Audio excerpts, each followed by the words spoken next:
We get. We're live. See if anyone can see us. Hello. Hello, YouTube. Hello, YouTube refugees. Anybody out there? We thought we'd come on here tonight and see if anybody wants to watch us.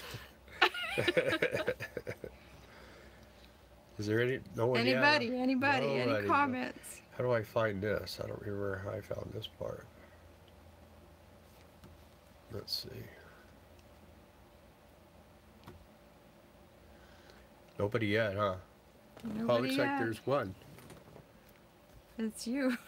It's me. No, I'm not on here yet. No? I haven't found it. I got to figure out how to find it.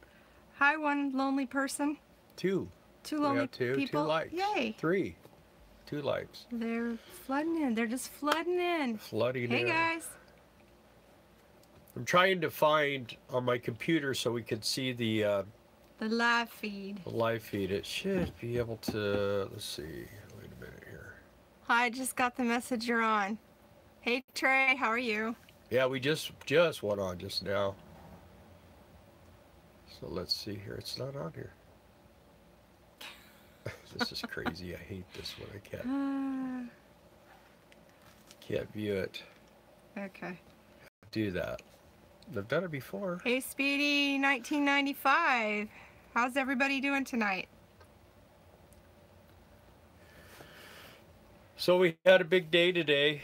We had yesterday and today off. So we decided to go for a little drive.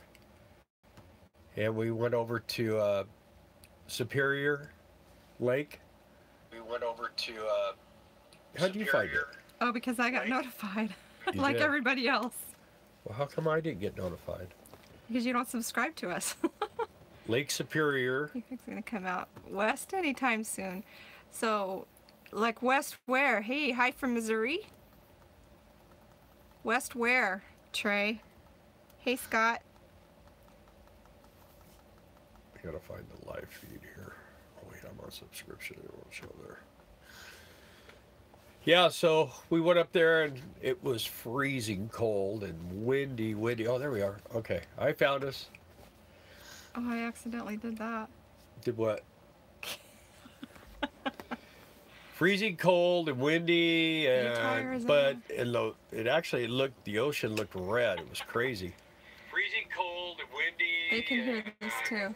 Okay, so I got to turn the volume off. The ocean looked red. It was crazy. There we go. So Trey said Utah, Arizona. So. Are we going to Utah, Yeah. Arizona? No. Utah, Arizona. Oh, Utah, just, yeah, okay. Arizona. Well, we go to Arizona.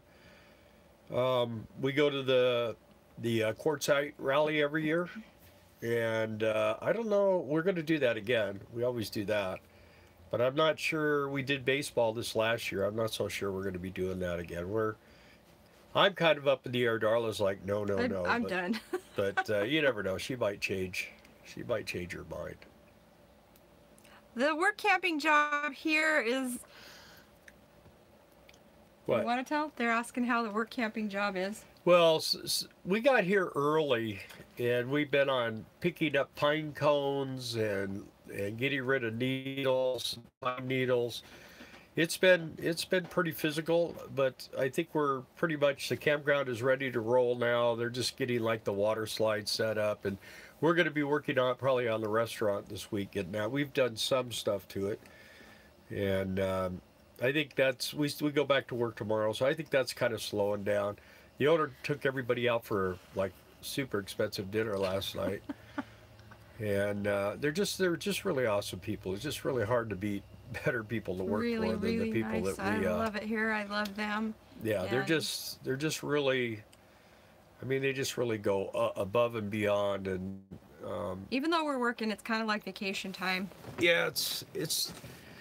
When we do baseball, it's labor intense because you're huffing heavy cases of water and cases of beer and everything else, and this got pretty labor intense there for a couple of days, but it's kind of lightening up, and I think once we get in the restaurant, it's except for the weekends, it's pretty kickback, Yeah. and they somebody asked also if we go to the RTR.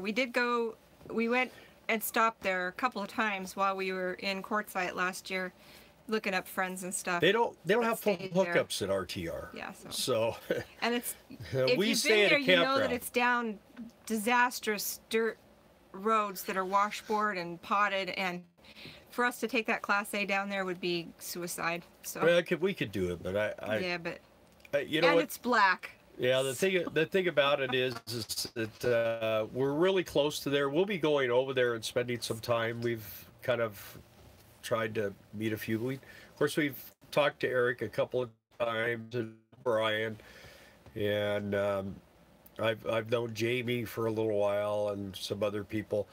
But maybe this next year, we really had no exposure. We were just trying to figure out how to turn on a camera and make noise and be in the picture and stuff like. I'm still trying to figure out how to be able to watch this kind of stuff. So, yeah, I see currently in San Diego, we do Christmas tree lot down there in Carlsbad every year. So we got a couple of people already said they're going to come by and say hi. So we're open to that. We enjoy meeting people, and I mean, we haven't had any problems. I know a lot of people talk about the trolls and all this stuff. We haven't had any problem with that. I imagine we might, but hopefully not. We try not to be disrespectful to people and do things like that, but you never know the response people are going to have to us. But I don't know. After doing what I did for a living so many years, where if you do something wrong, you can get beat up. I guess I'm pretty used to trying to be a nice guy. And He never got beat up. I never got beat up. Well, I did what I said I was going to do. I didn't lie to much. people. So, and that's an important thing, So that's one of the better things you can do in life, is just always be straight up about stuff. So, anyway, yeah, we're just trying to enjoy life here and see what's going on. We only have 8 people, huh? Wow. We needed a thunderstorm. Remember last time we had a horrible thunderstorm? I think people tornado watch. That's what I think people were just coming on there to see if we were going to get blown away. Blown away. And we weren't sure either. That was when we were in Arkansas. So there you go. So anyway, Hey Jacob, we missed you too, buddy. Are you guys Glad you're watching. Are you guys enjoying our videos so far? Or I mean, you can be honest. I might cry a little bit when we go off, but I mean, I know a lot of people enjoy it, but a lot of people don't make comments either, and we're trying to do as much as we can to. How much can you make per week at the KOA? Well, very much. Yes, they're liking it. Okay, good. Yeah. At least 3 of you do. I'll tell you, this place is probably the least amount of pay we get. Thanks, Mr. Mobile. And we also have to pay. We pay $200 a month for our spot. Of course, we get free laundry on that. We get a really nice spot. We have a great spot here. And we get discounts on food and propane. We get some of the best ice cream for $1 a cone. So you can't beat their ice cream. And we're the ones scooping it, so you know what the scoops look like. But yeah, it's one of these we have these themes on the weekend. They have a chocolate theme, they have superhero theme, and we do Halloween before, because you can't do Halloween here. You have to wear snowshoes to be able to trick or treat around here. But they got all kinds of things that we do here that make it really, really a fun place. And the campers, some of the campers have been coming here forever and ever and ever. What? Well, okay, so Trey says we're doing a project with Bob Wells. Don't go away. Oh no. Oh, it's right here. Trey here. We're doing a project with Bob Wells this winter. Maybe we can meet up then. We are in a fifth wheel, but going to try to camp with the group again. I really enjoy your videos. Well, thank you, Trey. Yeah, thanks. I think we've kind of interacted a little bit on the comments. I can't emphasize enough to people that the comments really mean a lot to us. I mean, otherwise we're just talking to nobody. Yeah, and it's pointless. Yeah, I don't know if people are getting sick of looking at my motorhome, but the thing about it is, we got people here with brand new RVs on either side of us, and they're not real happy with live. And you know, I have my little yesterday I changed a plug in here, actual electrical plug where the convection oven plugs into. It was like melted and getting all weird. And I couldn't get the original style, which wasn't a very good plug anyway, so I got a really heavy duty deal. But I got it all in, it wouldn't work, and I had put a sub panel in outside, and I was checking everything. I even checked out there, and that's what it was. One of the little fuses had popped, so got it all back together. Everything's working, but man, sometimes Speedy 1995 says he and his wife will be newbies. Oh yeah, this winter, huh? This winter. Wow, awesome. Do you guys have a job lined up already? Have you considered going into composting potty? No. No. You know what? There's positive and negative on that, but I'm not. We've always dealt with the black tank, and of course I don't know if you saw. Somebody's been talking crap, but if you see that video, yeah, that was a pretty good video. The numbers went up pretty quickly on that one. But you know what? I dump, and we can go with our takes and stuff. We can, if we go out somewhere and we're camping, we can boondocking, which we don't do, but rarely. We could go about a week with what we have. We don't have solar panels because we're almost always in campgrounds because we are work campers. And like Brian, our road kid, he you know, he wants to stay out in the middle of nowhere, and he wants to be able to charge his batteries off of solar, and you know what, that's awesome.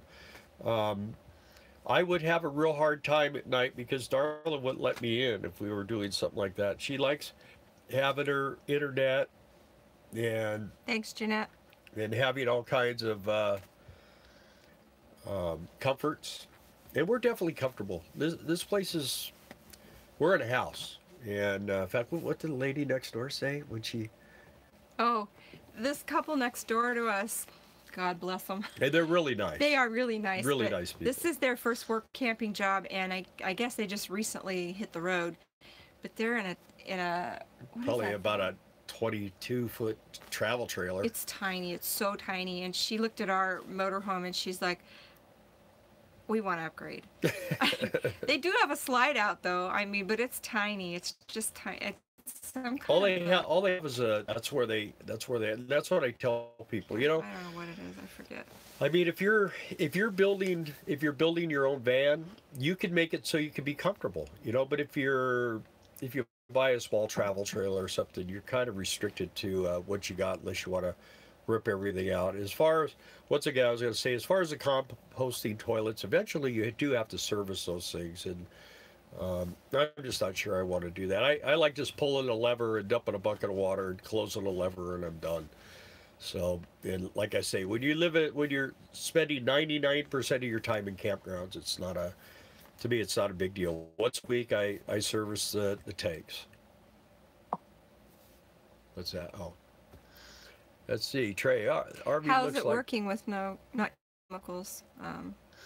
Mr. Mobile asked. Well, someone out there made a suggestion of lemon dishwashing liquid, and I want you guys to know that when you make suggestions, I don't just listen to them or read them. I went and bought the little thing. One guy, what was his, Craig? I think Craig Myers or something like that. He showed us a little thing for pulling the hair out instead of a pair of pliers and everything. So that day I went and got one at it's just Walmart. This little strip. Yeah. It's got little hooks on it, and you put it down in your drain, and it pulls out the clogs. We actually put it on Economic Refugees on Facebook, so it's like $2 at Walmart. So I have one of those now. So I mean, if somebody makes a suggestion, and I'll be passing it on, somewhere down the road, I'll be showing that to people, and because that's how you learn. I'm learning every day. My life has been a constant learning thing. I'm not a big book reader or that type of thing. So, for me to know things, I learn from other people. That's what I learned. Triple slide truck camper coming up on 1-year anniversary. Triple slide? Yeah. Yeah. That's a big camper. Yeah. We actually had a Lance camper, and we sold that. It used to be on our little pickup truck, and we sold that so that we could buy this. So Scott, are you guys work camping or? Yeah. Scott. Oh, what? Scott, are you work camping? I'm asking. With the Oh, one okay. with the triple slide camper, I'd like to know. And happy anniversary, happy 1 year. So Speedy 1995 is that what your rig is, or because that's what your our rig is? I saw someone else in here. Your RV looks like new. You take great care of it. We boondock and use parks both. You know, this thing is 23 years old, years ago, a little over 8 years ago now, and it's getting time. I'm gonna probably paint this thing again, but I'm gonna paint it like the front, and then I'll paint the back, and then I've got to do some work on the side because I've got a little bit of warbly, and I have an idea of how to fix it. The other day we went to open a couple of cabinets, and the bolts had sheared, the screws, they use these little screws, had sheared off, and as we went along we found that two cabinets, the screws were all, so we got in there and I redid new holes, and I went all the way into the actual aluminum frame of the motorhome. What was bad though is when those screws let loose, the shocks made the doors just fly up. So that was kind of scary. Scott Elliott, not yet retired, but maybe looking into beets. Why maybe? I mean, if you and Speedy retired from the Navy in '95. Oh yeah. Oh, okay.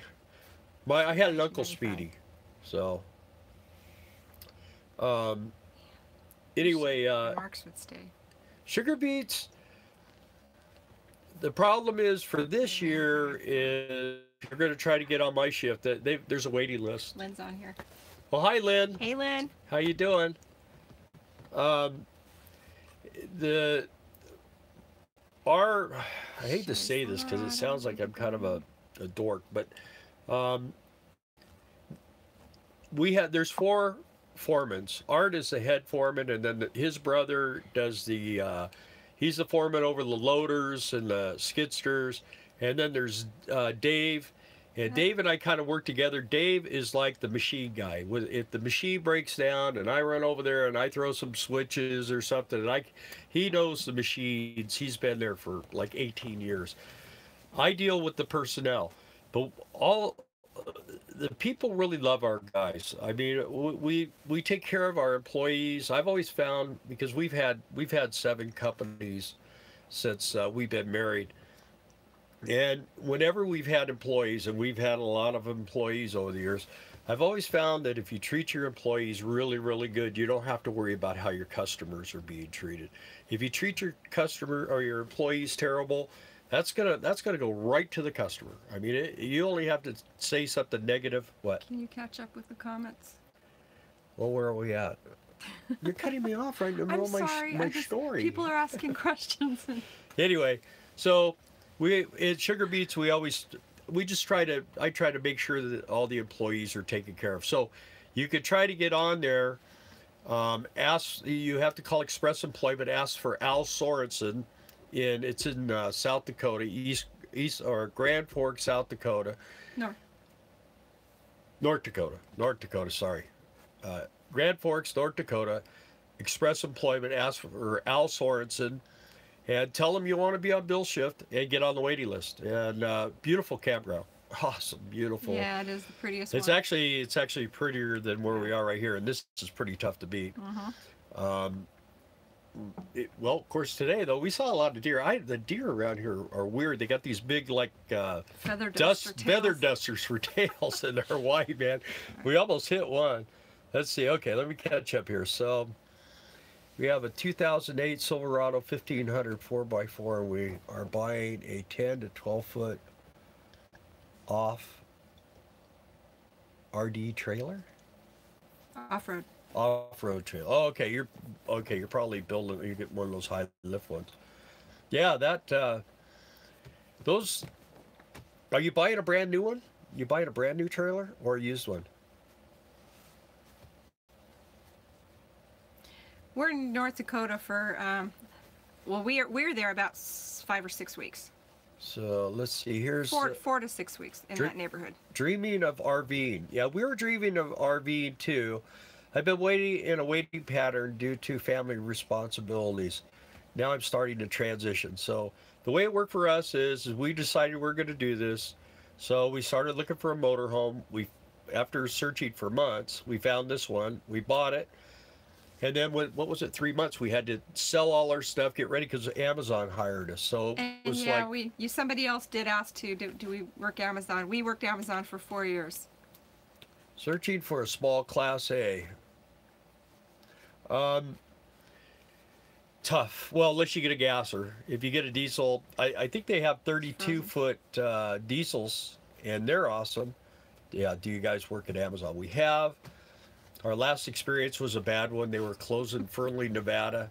They were closing the facility down, and they had kind of done some bad things to the employees there. Usually the best part about Amazon, in fact, really the absolute best part about Amazon is the people that work there, and also being around the other work campers, because that's how we found out about baseball. You find out about a lot of stuff when you go. Anytime you work like a job like this, there's usually someone that has been doing it for a while, and they'll give you a lot of input on, well, try this, try that, go here, call this guy. I hope it continues to be a friendly thing. I don't know. There's getting to be more and more people in it, but the thing is there's getting to be more and more employers. If you look at Work Camper News right now, I mean, they're just bombing every day. There's so many jobs. They're just, we're looking for people here. We're actually, I think right now we're looking for one person that would be working in the kitchen and kind of doing different shifts, like helping us on Friday and Saturday night, and helping in the kitchen in the morning and stuff like that. So if anyone's interested, the one with the KOA, go on there and Tony's information. You'll love them. They're just great people. Let's see. Do you guys you would be good bosses? Well, I got to tell my joke. I don't like to be called boss, because you know what a boss is spelled backwards. It's a double SOB, and I never want to be a double SOB. I consider myself a servant to my employees. I never yell at anybody in front of anybody. I don't ever yell at anybody. I usually will just take them aside and explain to them what needs to be done and stuff like that. If somebody's having a meltdown, I let them. The only time I've had a problem as a supervisor or a lead man or whatever was at Adventureland. And I mean, they had 14 and 15-year-old kids that were on drugs and... antidepressants, ADD, ADHD, and smoking weed and stuff like that. They were doing that stuff too. They were. And they would come to work, and they would hide, and they'd just stand there, and were in your face, and it was like belligerent. Yeah, it just. I mean, I'm almost 62 years old. There's a guy next door to me here. He's in his 70s. I respect him because he's older than me. I mean, I show respect to people that are old. I show respect to everybody, but I always show extra respect to older men that have been in the service, ladies. I mean, they made it longer than I have, and that's what what I want to be able to do is live a little longer. But yeah, I mean, there was a time I didn't respect anybody.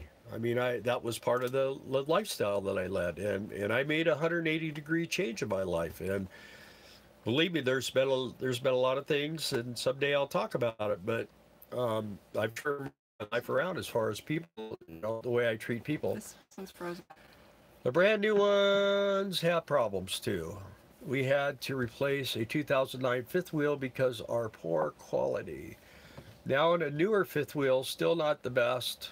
What did you do as a living before you were full-time RVers? Well, let's see. We had automotive shops where we did detailing, electrical work, and window tinting, and pinstriping, and all kinds of stuff like that. We actually had 2 of those shops. We had 2 electronic retail stores, and then we were wholesale electronics. And the last business that we had for 22 years. We had a shop where we did Harley repairs on Harleys, and I was part of the beginning thing of when they first started building custom bikes. I've always been, since I was a kid, I've had motorcycles, and I I paint, I do all kinds of stuff like that. So it just kind of, I bought a new Harley, and it just kind of came natural. Or next thing I know, everybody was all the time. I was working on everybody's bikes, and it just, the electronics business in the end, because of the Chinese dumping in the United States. I was an electronics junk man. We bought defective goods, and I had a couple of techs, and they would refurbish them, and like you go to the discount stores and swap meets and stuff, that's where our stereo equipment got sold. Goods. And yeah, they were B goods. Anyway, people loved them because they were cheap, and we sold out every week. We did, but then towards the end, we were having a hard time selling it, and I knew it was going to be tough. So I just went full time into the motorcycle thing. We were making parts. We used to make sissy bars and turn signal mounts and all kinds of stuff, and oil drains, and then we got in. I actually was designing parts for other companies. I designed handlebars, the ape hanger handlebars for the dressers for Cyclesmith. So we did that for quite a while, and then that's what was happening. That's why we're the economic refugees, because when California started going down, I mean, a lot of guys lost their homes and rented houses, and then finally the motorcycles had to go, and they just got really bad. Let's see. It's a new California company called Boondocker Trailers. Okay. Yeah, I don't know anything about those. We'll be looking into it after the video, though. I guess I know you have a four-wheel drive truck. You don't want to pull anything into a tight place. I don't know. When I saw, man, when was that? Like about 4 or 5 months ago, I saw a Class C motorhome four-wheel drive, and that was pretty awesome. I was checking that out. I didn't get this. The guy was driving, and he was turning right, and I got a really good look at it. I wish I could have got with him, and I think he built it himself. We were in the high desert of California. That would be sweet. That would be sweet, because you couldn't even get a picture of it. I don't know if you guys know what the difference between a motorhome and a trailer is, but in a motorhome, when something happens or something falls or something like, you know right away.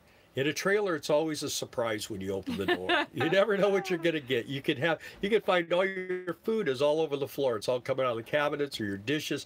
We were in Las Vegas, New Mexico, and they have these really deep drainage at the intersections, and I kind of hit one of those at an angle, and the motorhome went one way, and then it went the other way, and then all the dishes came out up there, and they're that Corel. Well, don't believe it that they don't break, because they do, and they shatter, and I mean, they don't just break. They do. There's like many tiny shards that just go everywhere. It was not pretty. I have pictures. Yeah, it took us about 2 hours to clean. It really did. That was an interesting town. If you ever get a chance to go to Las Vegas, New Mexico. We did that, and then we went to Madrid, which is the movie Wild Hogs. That's where they had their fight and all that. That was pretty cool too. The people there were pretty cool. One little thing about that incident, it only happened like 2 years ago, and we've been RVing full time now for 8 years in October, and it still happens to us too. So. Yeah. Yeah, Now I lock that cabinet with a hair tie. Yeah, I just loop the hair tie over the knobs so that it can't fly open anymore if we hit bumps like that. So I'm looking at a Winnebago, a Tasca. Winnebago makes a good product. The thing about the newer stuff is, because I don't know if you're looking at newer or used. A lot of times I'll warn people, a lot of these new rigs are so full of glue that people get sick from staying in them. It's almost like having mold. So if you buy a new one, take it home, open all the windows, and turn the heater on, and let the heater burn off. And I mean, you'll be surprised how many toxic things are in a new RV. So they don't tell you that, But Tasca, Winnebago's always made a pretty decent rig. I bet in them. I've known the thing with buying a full-time RV is a lot different than buying a camper. So you have to look, like I always tell people, you know, I'm sitting in my comfortable chair right now, and Darla's sitting in her comfortable chair. And you got to have a nice place to sit. You got to have a big shower. You got to have room to change your clothes in the bathroom. You need water filters. You need, you know, like the water heater. I have friends all the time. They were saying, "Oh yeah, we take these military showers." I said, "Why? We don't take military showers. You could take a 6-gallon, and you could take a good if you have one of those oxygenics." I mean, it takes a long time with that oxygenics when I'm doing the toilet to fill a 5-gallon bucket. Those things, because of how they aerate, they make a I don't know how they do it, but it conserves on water when you're taking showers, and it makes it feel like there's more pressure and more water, and it's conserving water. I don't know how they do it, but I really like it. It's nice. Here's a good question. Dreaming of RVing. Okay, I'm gonna let you guys in on a secret. Tomorrow I'm filing for Social Security. Yeah. So she is, how much money does someone make with work camping jobs? I don't want to mess up my security. Well, Darla's getting it already. She's my old lady. Yeah. She's Until August. She's my 7 months older. So anyway, the thing is that anytime you don't get a check, it's because you're making too much money. And anytime you're making too much money, you're paying back into your Social Security. And that causes your Social Security to go up. So I'm not really worried about it because to get a Social Security check for those months. We just make too much at sugar beets and Christmas trees. We make 20 grand in 2 months' time, and you're just not going to make that kind of money, you know, normally doing work camper jobs. I mean, like this job here, we get $10 an hour. I think he starts everybody at $9.75 because it's our second year. We're getting $10 an hour, and we'll probably work somewhere between 32 and 36 hours a week. So figure it out. I think it's $1,400 a month for you, and it's going to be like $1,700 a month. I don't know if it's that amount straight across the board for everybody. I don't remember. But anyway, the thing is your first year of collecting Social Security, they're going to ding you every month that you make over that dollar amount, and you won't get a check. And then after the first year, then they'll pay you your check every month, and they'll tally it up at the end of the year. But because we don't work for anywhere from 4 to 6 months of the year, I think we're going to be fine. Yeah. And that's the best part about it is because when we're not working, we still have money coming in. That's extra money that we don't, I mean, we could have more fun because we, like today, I mean, we just got in the truck and decided we were going to go over and look at these murals, and it ended up just being a really beautiful drive. It was really too cold to get out and look at anything. It was windy and cold off that Lake Superior. It was really cold. And we had a great day, you know. I mean, it was just, we saw everything. But the whole town, they've got, I think they said they had 22 murals, and they're huge, like entire buildings on one wall. And the buildings, what's amazing here, the buildings are from like the late 1800s. Yeah, and they just like depict different eras or something significant to the area. You see all these big bars that are just flat to the ground. You wonder how people survive here in the winter, you know. I keep telling Bill, barnwood is a hot commodity, and those people really should get in there and sell that barnwood for crafts. Yeah. Let's see, anything else we can do? I hope we answered your question there on Social Security. I wouldn't really worry about it. I mean, you know, there's people that volunteer and they get a free campsite. That's not what we want to do. I like to pay back if I can keep paying in a little bit, because we're at 62 and we got to wait till 66 and a half now because they keep raising it. Probably by the time it's 66 and a half for us, it'll be 96 and a half. So we'll just have to see how that goes. Let's see. You come from the generation that was taught manners and morals. We're behind on our comments, sorry. Morals, right on.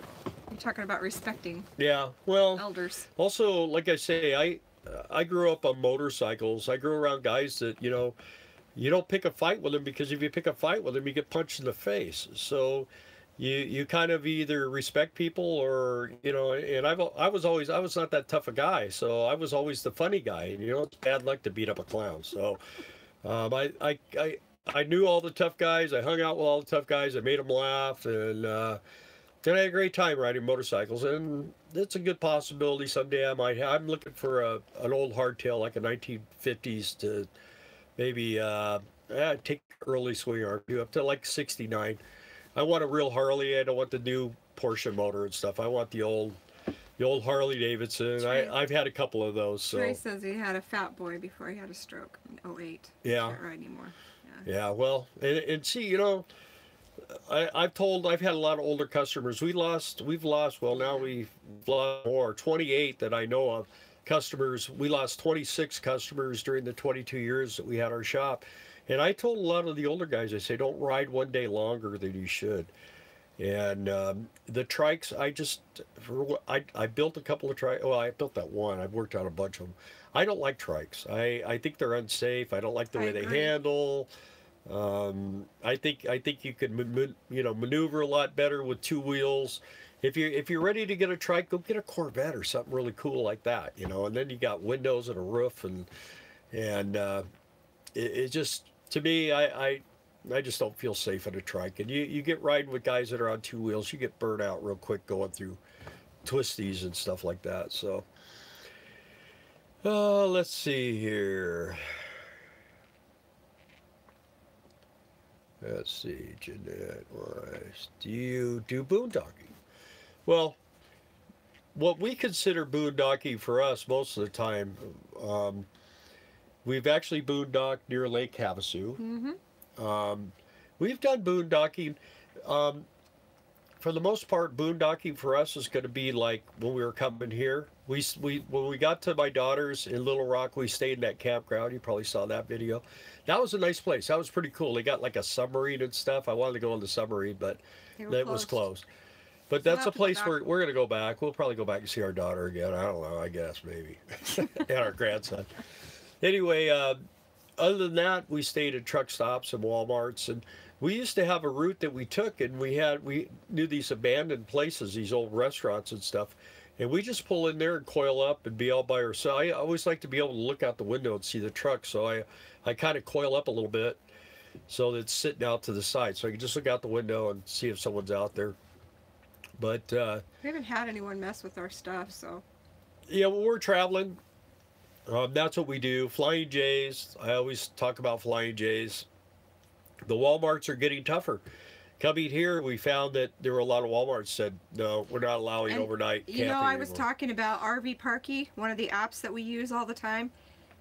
I do religiously use that because we're always, we don't really have a destination in mind when we travel. We just travel till we're tired, and then we're like, okay, there's a Walmart within 100 miles of here or whatever, and I'll get online and I'll find out their phone number and I'll call them and ask them. And a lot of times RV Parky will say, yes, they do allow overnight parking, and whenever that got posted by somebody that used the app and I called, they quit doing it. So that's why I update that app when I find things like that, and it does happen. And it's because people are not being courteous and they're taking advantage of Walmart, and it's not cool. Hi, Mikio. I see you're on here. I got a big heart from her too. Yes. I don't know. I looked today to see if you sent me pictures on your motorhome. I was gonna look and see. I don't know whether if your doors are molded to the body. I've been looking at those. Those are pretty cool looking rigs. I can see why it's like a clamshell type fiberglass design. Yeah, if you'd send me a picture, I'm still interested in trying to help you find those doors. I see Dreaming of RVs 2013 below. I would go even lower than that.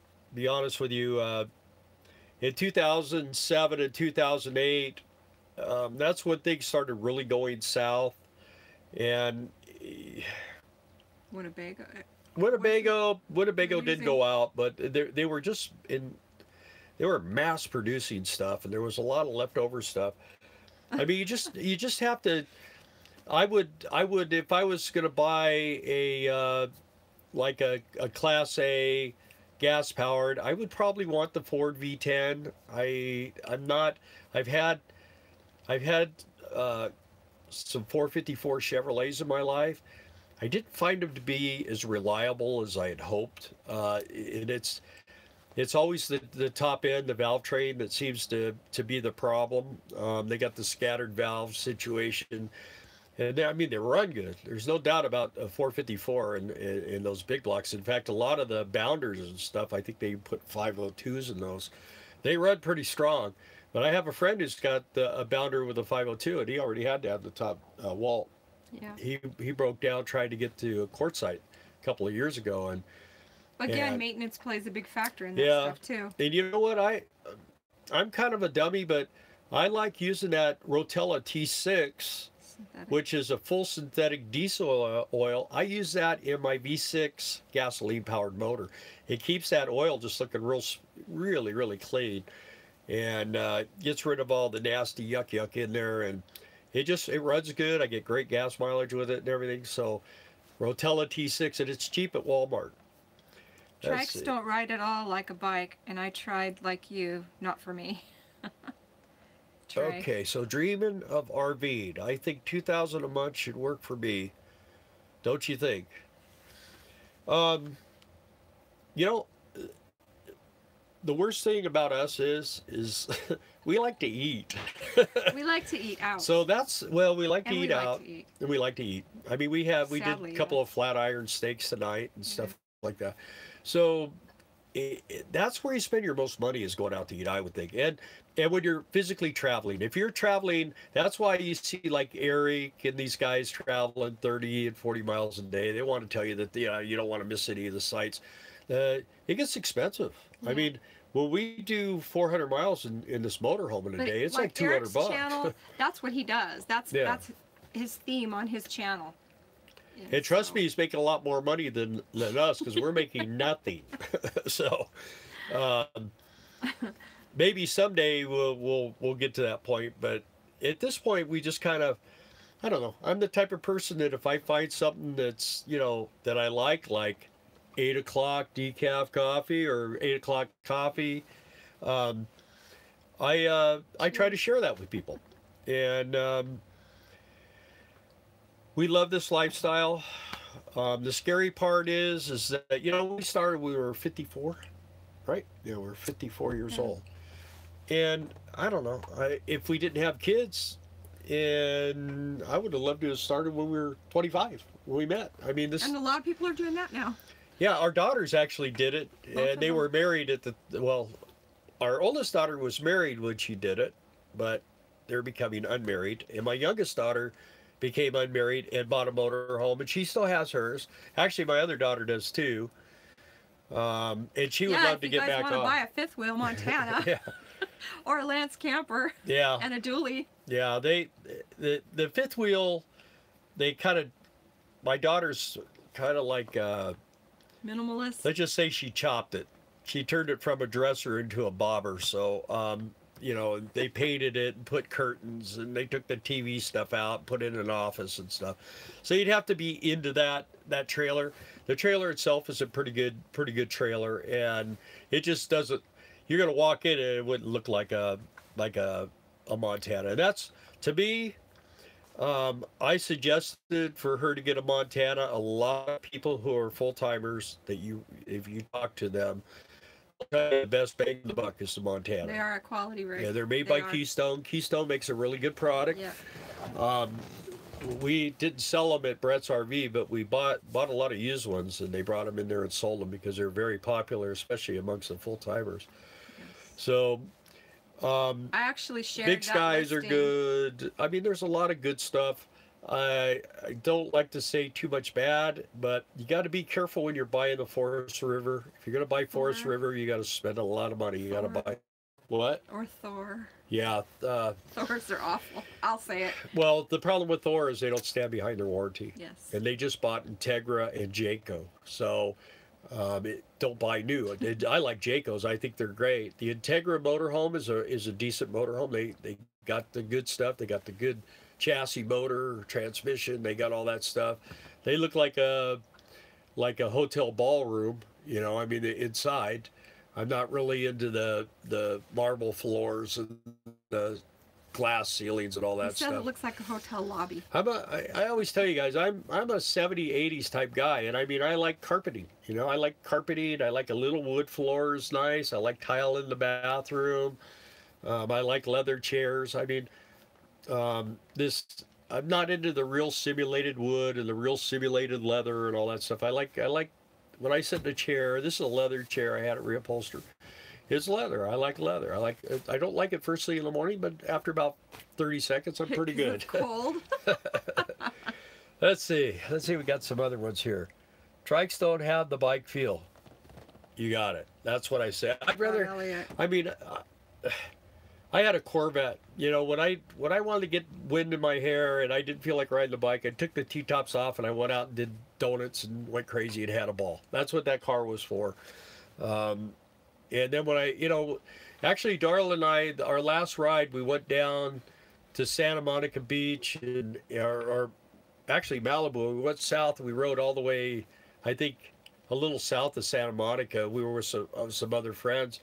And we got home, I looked at her, I said, were you scared today? And she said, that's the first time that I'd been scared that many times. It's weird because people will look right at you. You know, you're looking right at them, they're looking right at you, and they will still pull right out in front of you. It's nuts. I don't get it. I've always heard there's two kinds of motorcycle street riders. There's the kind that have been down and the ones that are going to go down. I never went down on the street. Came close a lot of times. But I never went down. I had that bike laying skid, ready to step off of it, and all of a sudden, a guy made the left-hand turn, and boop, I got it back up and kept going. Now the dirt, different subject. In the morning, I'm real cautious. I'm really cool. In the afternoon, I'm fearless, and next thing I know, I'm going home and I'm all scraped up and destroyed. So, dirt bikes, I love. I'm just not real good at the end of the day keeping them the way they're supposed to be. So let's see. I don't know. And what to move. Oh, I don't want to move so much. Stay on public lands for the full limits. Oh, okay. Dreaming of RVing says. Yeah. Yeah, okay, so that's kind of like there's a couple people that do that a lot. Of course, Brian does that, and Hobotech does that. Brian. Yeah, Hobotech. There's a bunch of guys that like to do that.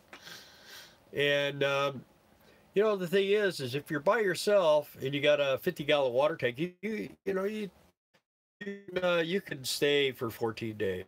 The thing is we have a 100-gallon water tank. We got a 40-gallon black tank and a 60-gallon gray tank. And it's good because we like to take showers. And I mean, we take them every day, and we take long showers. So not as long when we're traveling, but we still take pretty long showers. So we usually about 4 days when we're traveling. I like to dump and refill, and because we'll hit a Flying J as much as possible to fill up. I like their fuel. This thing just in this older motorhome, I'll tell you guys, if you have an older motorhome like this, I'll tell you a little trick. Instead of using all that Lucas and all that stuff, I have a buddy of mine who's been a truck driver for 35, 40 years. And he told me, man, just get that cheap transmission fluid from Walmart, and every 50 gallons, put a quart of tranny fluid in there. And you could... We've been doing it for years. Yeah, you can physically feel the difference within a few minutes the way the motorhome runs. What's that? Because it goes in there and it lubricates the injectors and everything.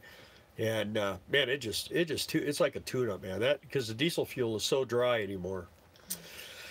Let's see. I got caught up in the auction closing. She didn't send the pictures. Sorry about that. I'll message you photos soon. Okay, thank you, Miko. Let's see. Mikio, I think. Is it Miko or Mikio? I think it's Mikio because there's an I in there. I want to get it right. And the emphasis is on what syllable? Yeah. Don't talk. Don't talk if you can't speak. Thanks for taking your day off with us and answering our questions. Oh, you know, I love you guys, man. You're awesome. I really, truly enjoy this. Believe me, it's more of a blessing for me as you guys, because I can listen to myself all day long. You're the ones who have to suffer. Let's see. Can you tell that? You probably can't. Most people could tell I'm kind of full of myself a little bit, but you know, that's the way.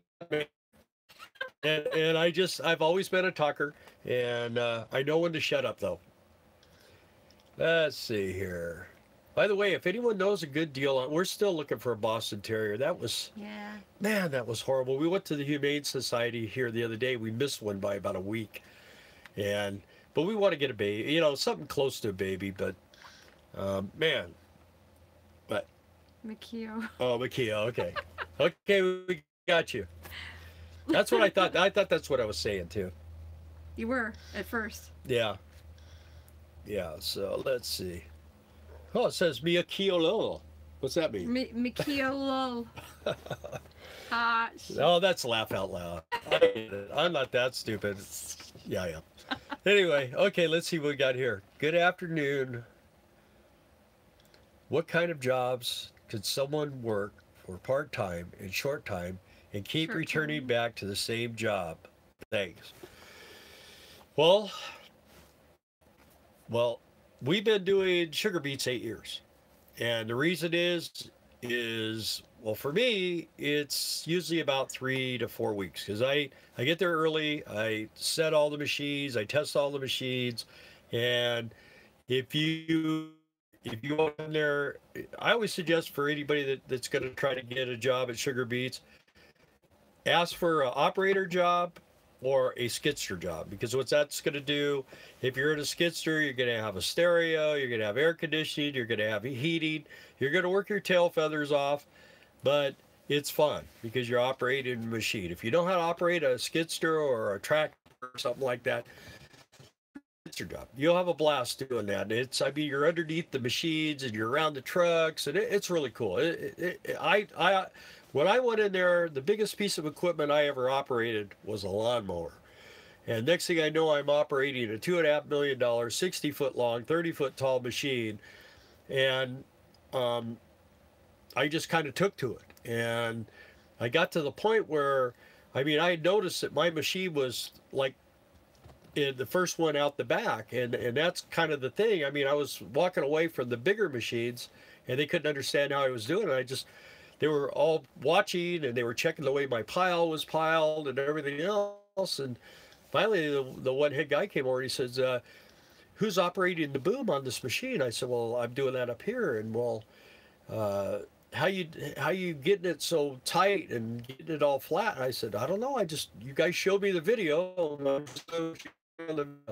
So next thing I know, they said they wanted to do that. And they made me a foreman. And then I told them they probably wouldn't like me as a foreman because, like I say, I like to take care of my people, and I make sure we got dust masks when the wind's blowing, and whatever it is. And if someone has a problem, they're not happy out of a machine, I'll move them. You know what I mean? We're there to make money, not get in fights and stuff like that. So we've had some problems. Trust me, man. I got so many true stories. Everyone keeps telling me I need to write a book. I've always been. One year we had four Indian guys, not related. Yeah, they were bow and arrow Indians. Nice guys, young guys in their early 20s. And this one guy just beat his brother-in-law, darn near killed him. He was laying on the ground. His head was bleeding. He was bleeding bad. And I see him laying on the ground, so I whip over there in my truck, and I get out, and the other three are trying to keep me from getting to him. And I go, I told him, I said, hey, he fell off the pile. I said, I don't care what happened to him. He's going with me. And these guys respected me enough, and they actually came up to me the next day because they all got fired.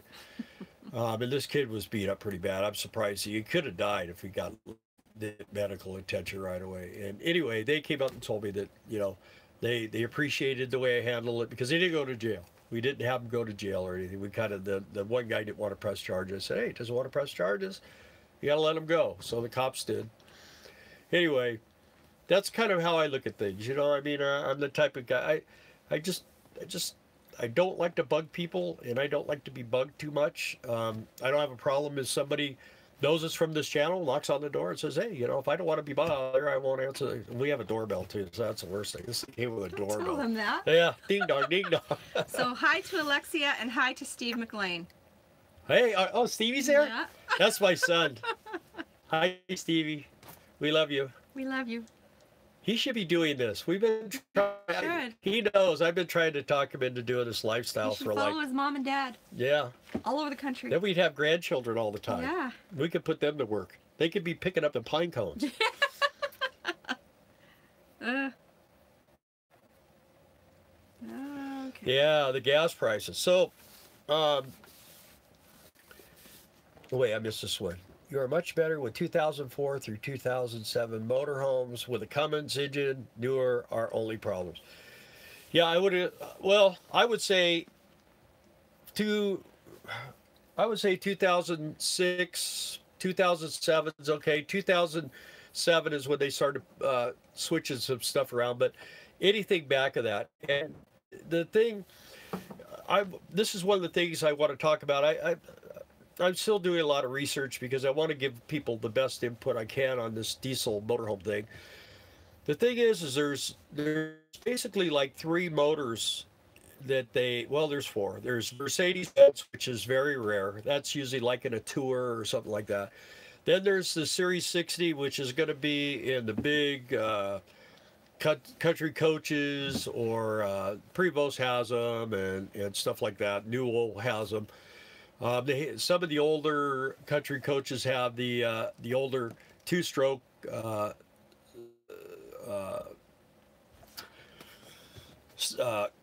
Detroits. I'm sorry. There we go. That's what happens when you get old. You can hide your own Easter eggs. Anyway, so you get those. And then there's Caterpillar and there's Cummins. So basically, if you're in our price range, which that's where we're at, there was Caterpillar and Cummins. Caterpillar is a great motor. There's no doubt about it. And Caterpillars, they run and run and run and run and run. The thing that I've observed with Caterpillar motors from other owners of guys with Caterpillars is they don't seem to get quite the fuel economy that the Cummins does. The one bad thing, I mean, and this is not like there's something wrong with them, but the one bad thing about Caterpillar anymore is they've taken them off the roads. The only Caterpillars that are on the roads anymore are the Caterpillar trucks. And so a lot of people don't want to service them. And that could be a bummer if you can't service it yourself. So it kind of leaves Cummins. And I mean, I don't think Cummins, the old 2-valve 5.9s were 210 horsepower. And I see guys pulling pickup trucks behind motorhomes with a 2-valve. This is a 2-valve 8.3. It's 300 horsepower. And it pulls our truck and all this weight. It has no problem. And I can work on it. I mean, what I like about this thing is I could do everything. Yeah, I pretty much have been able to do everything on it. I do have some bad news. My buddy told me to replace that converter seal when I had that transmission out. And my buddy who's a tranny guy suggested, it's never going to leak. But we put synthetic oil. I put synthetic oil in it with his recommendation. He said there's a conditioner, it won't leak.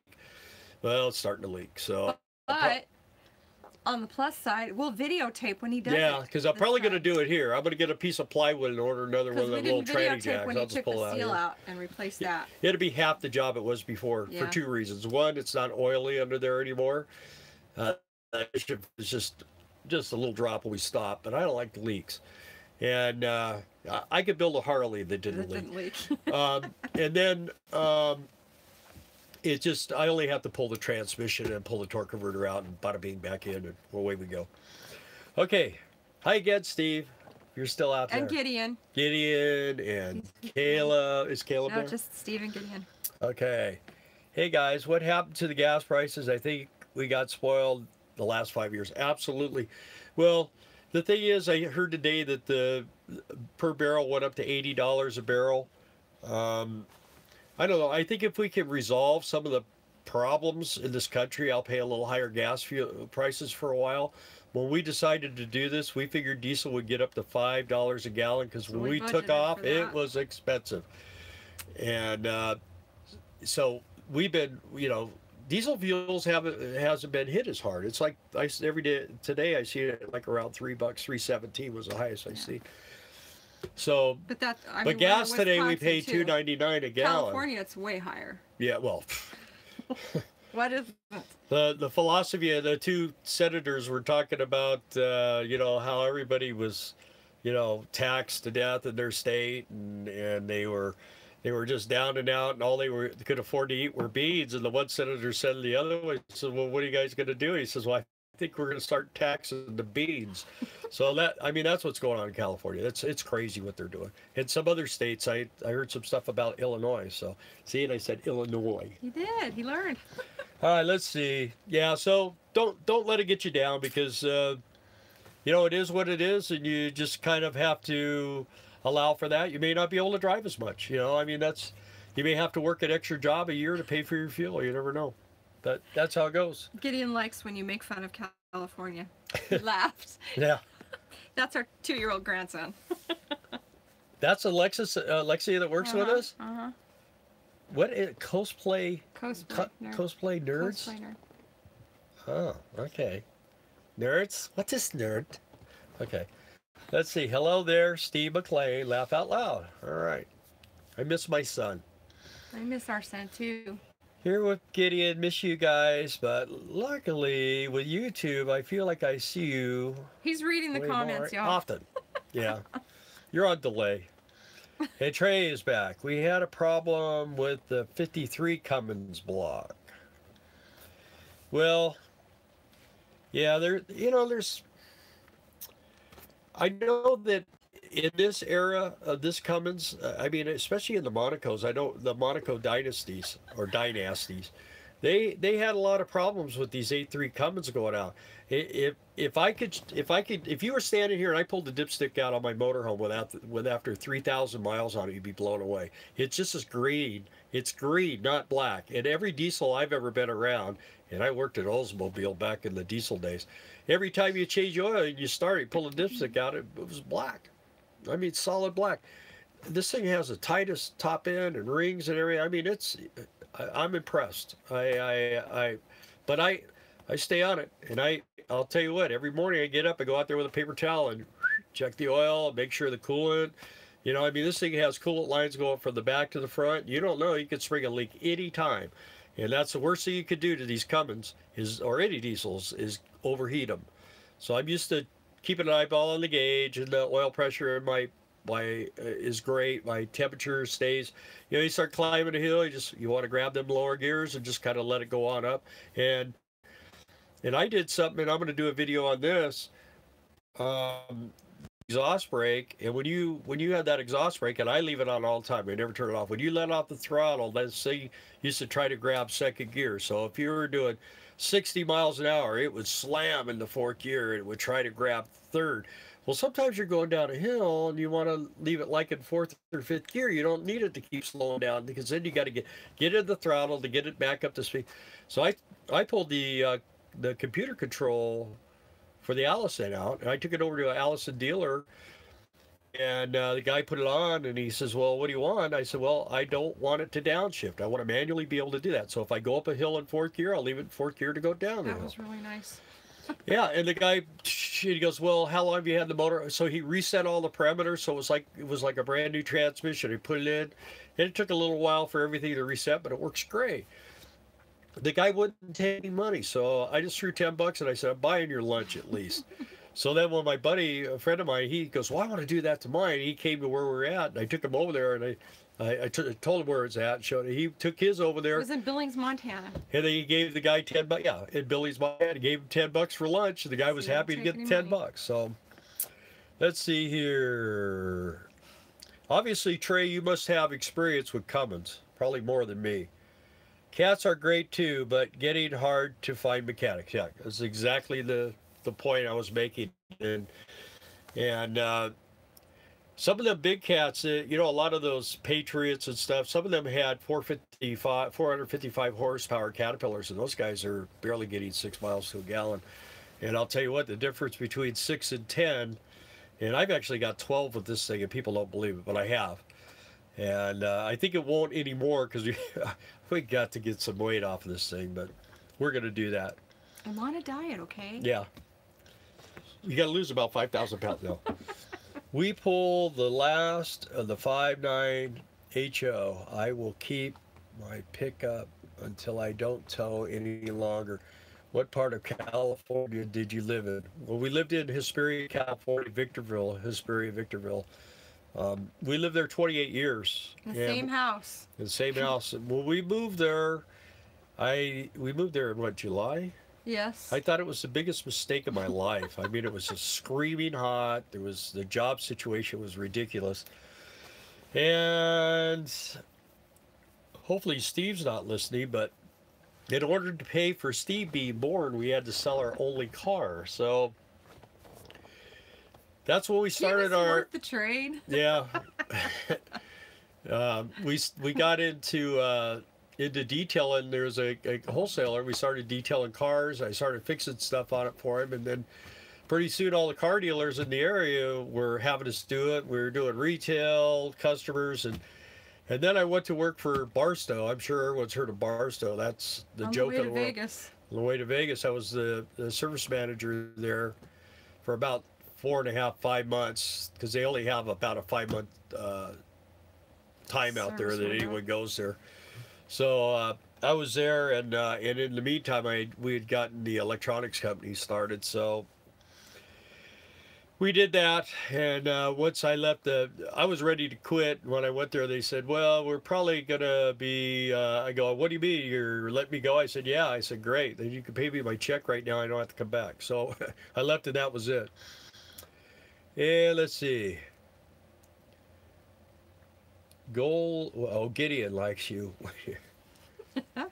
He laughed. We pull with the last, okay, we did that one. California is crazy expensive. Glad I have a 4-cylinder 5-speed RV. Yeah, okay. What do you have? You must have a... that was SRR founder. Probably a Toyota.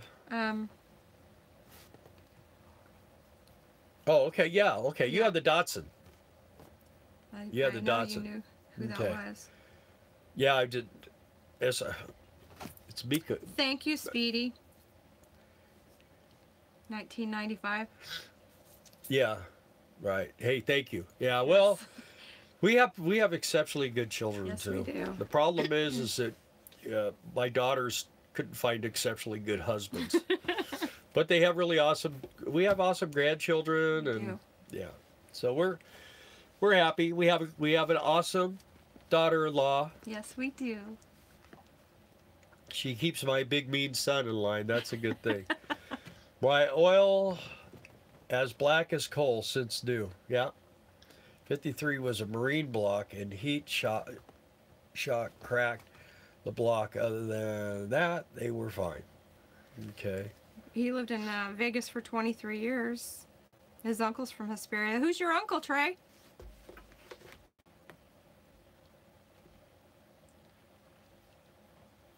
We got caught up. His uncle is from Hesperia. Yeah.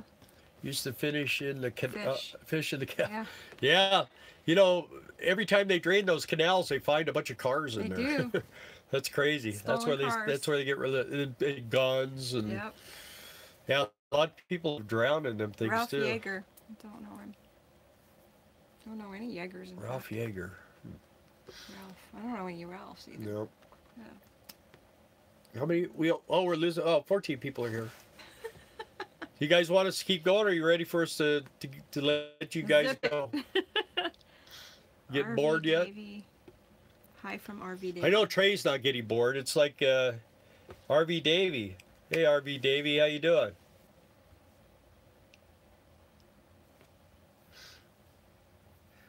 How's the channel going for you? Is it getting better?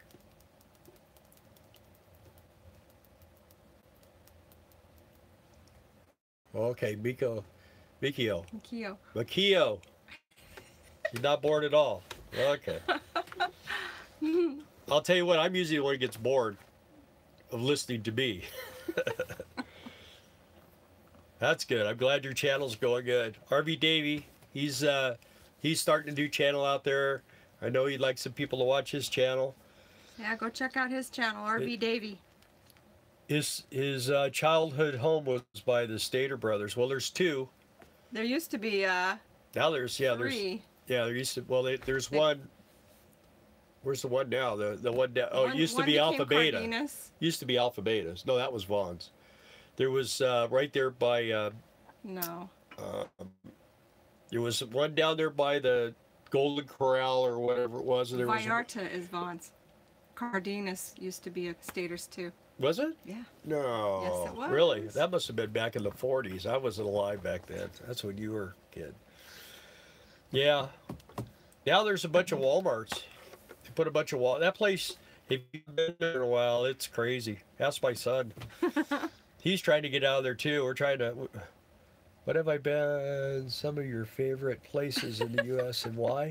Obviously California, but what else? We do like California. Oh, we love California. We just don't like what's going on there. Yeah. A lot of people don't like what's going on there. Scottsdale, Arizona, I imagine, huh, Davey?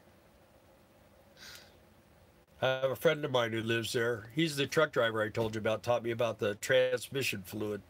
So we like Sedona, Arizona. We've been there and it's beautiful. We like it's a pretty place to go. Where else have you been? In Arizona. I love Arkansas.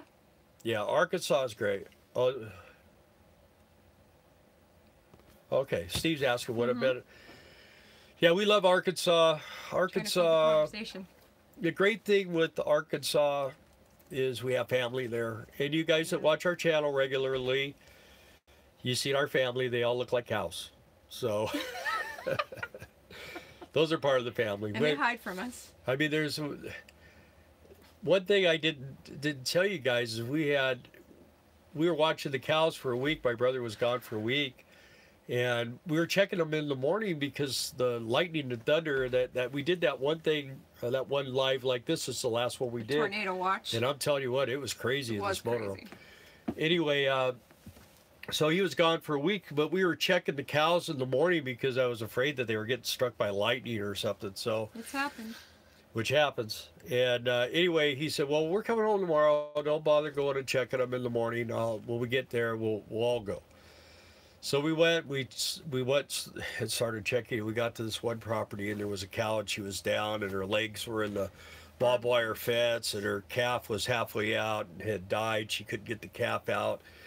And so my brother had to, like, tie the rope around the cow and pull the cow out of the barbed wire. They've got like a winch they do that with. Well, no, then they pulled the calf out of the cow. I was talking about they had to move the whole cow out first. It was a mess, and it was really sad. They got the calf out of it with this bar with a chain, and they finally got it out. And then they drug the cow backwards by her hind legs because a lot of times they had to reset them.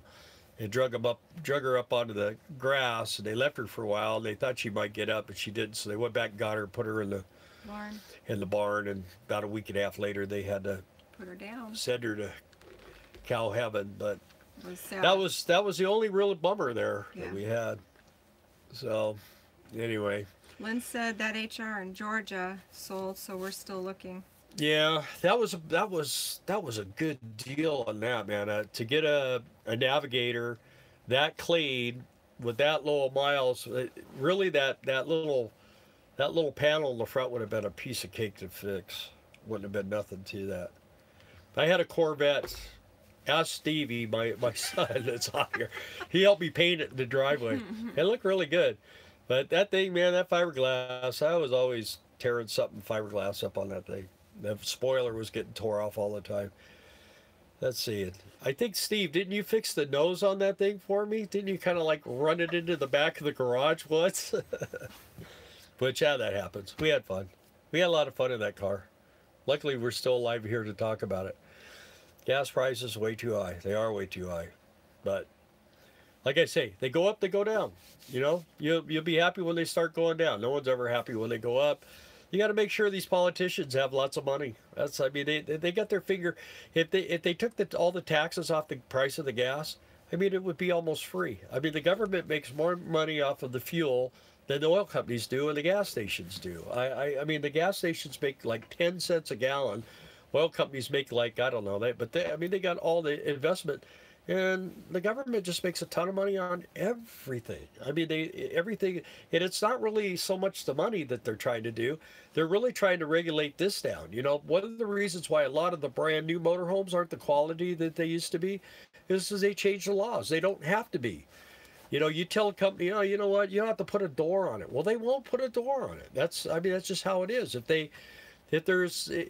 things are made in such a way, the things that you would want to have, you know, you need to build this where it's safe. This has a steel roll cage in the front, and the whole back of this thing is framed in aluminum.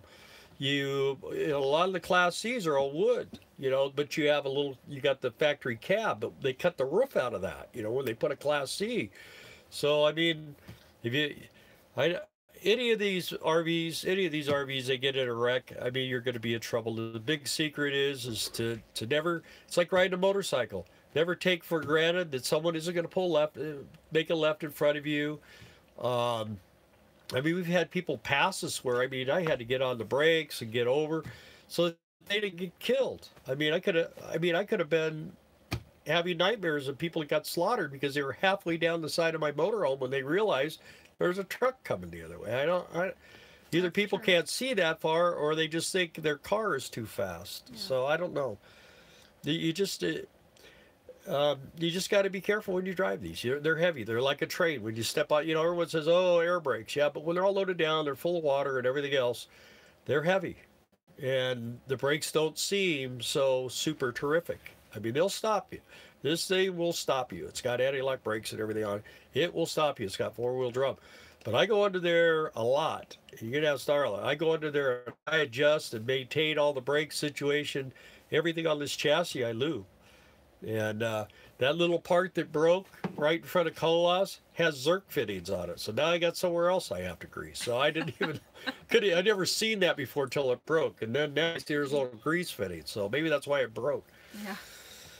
All right, let's see. His in-laws lived in the house after he moved. Their names were Dewey and Lewis Powell. Did they have motorcycles? That's a good question. Right. That's super sad. About the cow. Yeah. Yeah, those cows, they're funny. They are very, very nosy. Inquisitive. They want to be right there. They want to, oh, did you bring us something to eat? You know, it's like they think you got a box of cow candy bars or something. And then when they figure out you don't, they go, moo. Yeah. And when I do that call, we had one subscriber, she really hurt my feelings. Not really.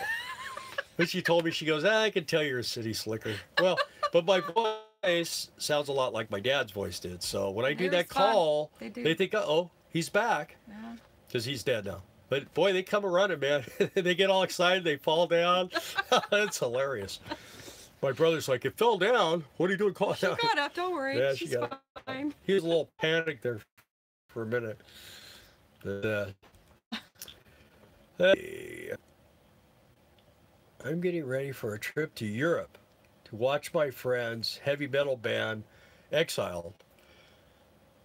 Well, that's cool. I'll tell you something. I'll tell you something about bands. This was quite a while ago when we had our shop, but I had a guy come in one day, and I had been working on his bike, and he just started coming around. I didn't really know much about him. And he said that some guys wanted me to work on their bikes. And I said, really? And he goes, yeah. And I said, well, have them come in. He said, well, they want you to come to them. And I go to them? Why would they? He goes, well, they're a band, and they would like you to go where they go and work on their bikes when they take their bikes. And I go, well, who's the band? They said, Motley Crue. Well, I've heard a few stories about Motley Crue, and I thought with my past drinking and stuff, I didn't need to be there. That. Yeah, I didn't want to. Their last mechanic overdosed or something. So yeah, no thanks. They want their bikes fixed. They can bring them to me. Let's see. We need. You think? No, we need a 1781 government is what we need. One that's busy taking care of their what? Did you read Steve's comment just before that? What? Mr. Controversial. Screw up the masses. What? Screw starting my own business. I'm going to just start my own government to make money. Yeah, there you go. You and George Soros. Well, they make the most money, I'm telling you. They don't do anything. What they do is bad. And I try not to get into politics here. And the reason is because you know, I don't want to, I don't want anyone to not, because I think that's the biggest problem in this country. We've gotten to a point where Republicans and Democrats and they can't talk anymore. You know, I had a good buddy of mine, Jerry Murphy, and I still have him. He's an older man. He's the one I told to get a car instead of, because he was getting too old to have a trike. Anyway, he was one of those type of guys who come to the shop all the time. I was going to have him go to a doctor and have a hole drilled in his head so I could see what I was doing. But anyway, man, we used to get into these heavy conversations, and now I talk to him still. And the thing about it is, he agrees with me. It took him 20 some years to figure out I was right. And I mean, he's almost 80 years old, and he was, you know, I'm not a anything. I'm not a Republican. I was a Republican for years, but they've left me too. So I'm just a guy that wants to be left alone. You know, don't bother me. Mind your own business, and you know, take care of your kids and your problems. And if you need help, ask me for help. But don't take stuff from me because you just want me to give you stuff. I don't like that at all. That's why I don't have anything. The government killed us. What are we doing here? A week after the gas and tobacco tax was signed into law. Mushrooms. Jerry Brown gave all state politicians, employees a double-digit pay raise. Well, of course. I know a lot about this stuff. My son, he knows a lot too. We go through these conversations from time to time. I'll just tell you the truth. Everybody that's involved with the government is on the take. I mean, we're more like Mexico now than we are the United States, and we need to turn this around. I didn't vote for Trump. I didn't vote for anyone for president because there was nobody I considered worth my vote. My attitude is if Hillary gets in, we'll see what happens. If Trump gets in, we'll see what happens. So I agree with a lot of the stuff Trump's been doing. I mean, I would love to see nothing more than the Koreans kind of come to their senses and maybe Iran back down a road. You know, Iran used to be a pretty cool place. They used to love the United States, but that's been a long time ago. How about them Dodgers? Yeah, Dodgers. Okay, so I'm done. Let's see. Think so, Davey? You and I should start one. Uh-oh, what did he say? Oh, new government. Okay. People push me to drive fast in the Phoenix area. It's hard to drive my Class C 21-footer, especially with heavy winds and weight. Well, you know what you do? You just act like you're... Can't see him. You got a camera? Because, I mean, they come around you and they try to... I've had a guy one time, he tried to slam on his brakes in front of me. Brake check. Well, he did.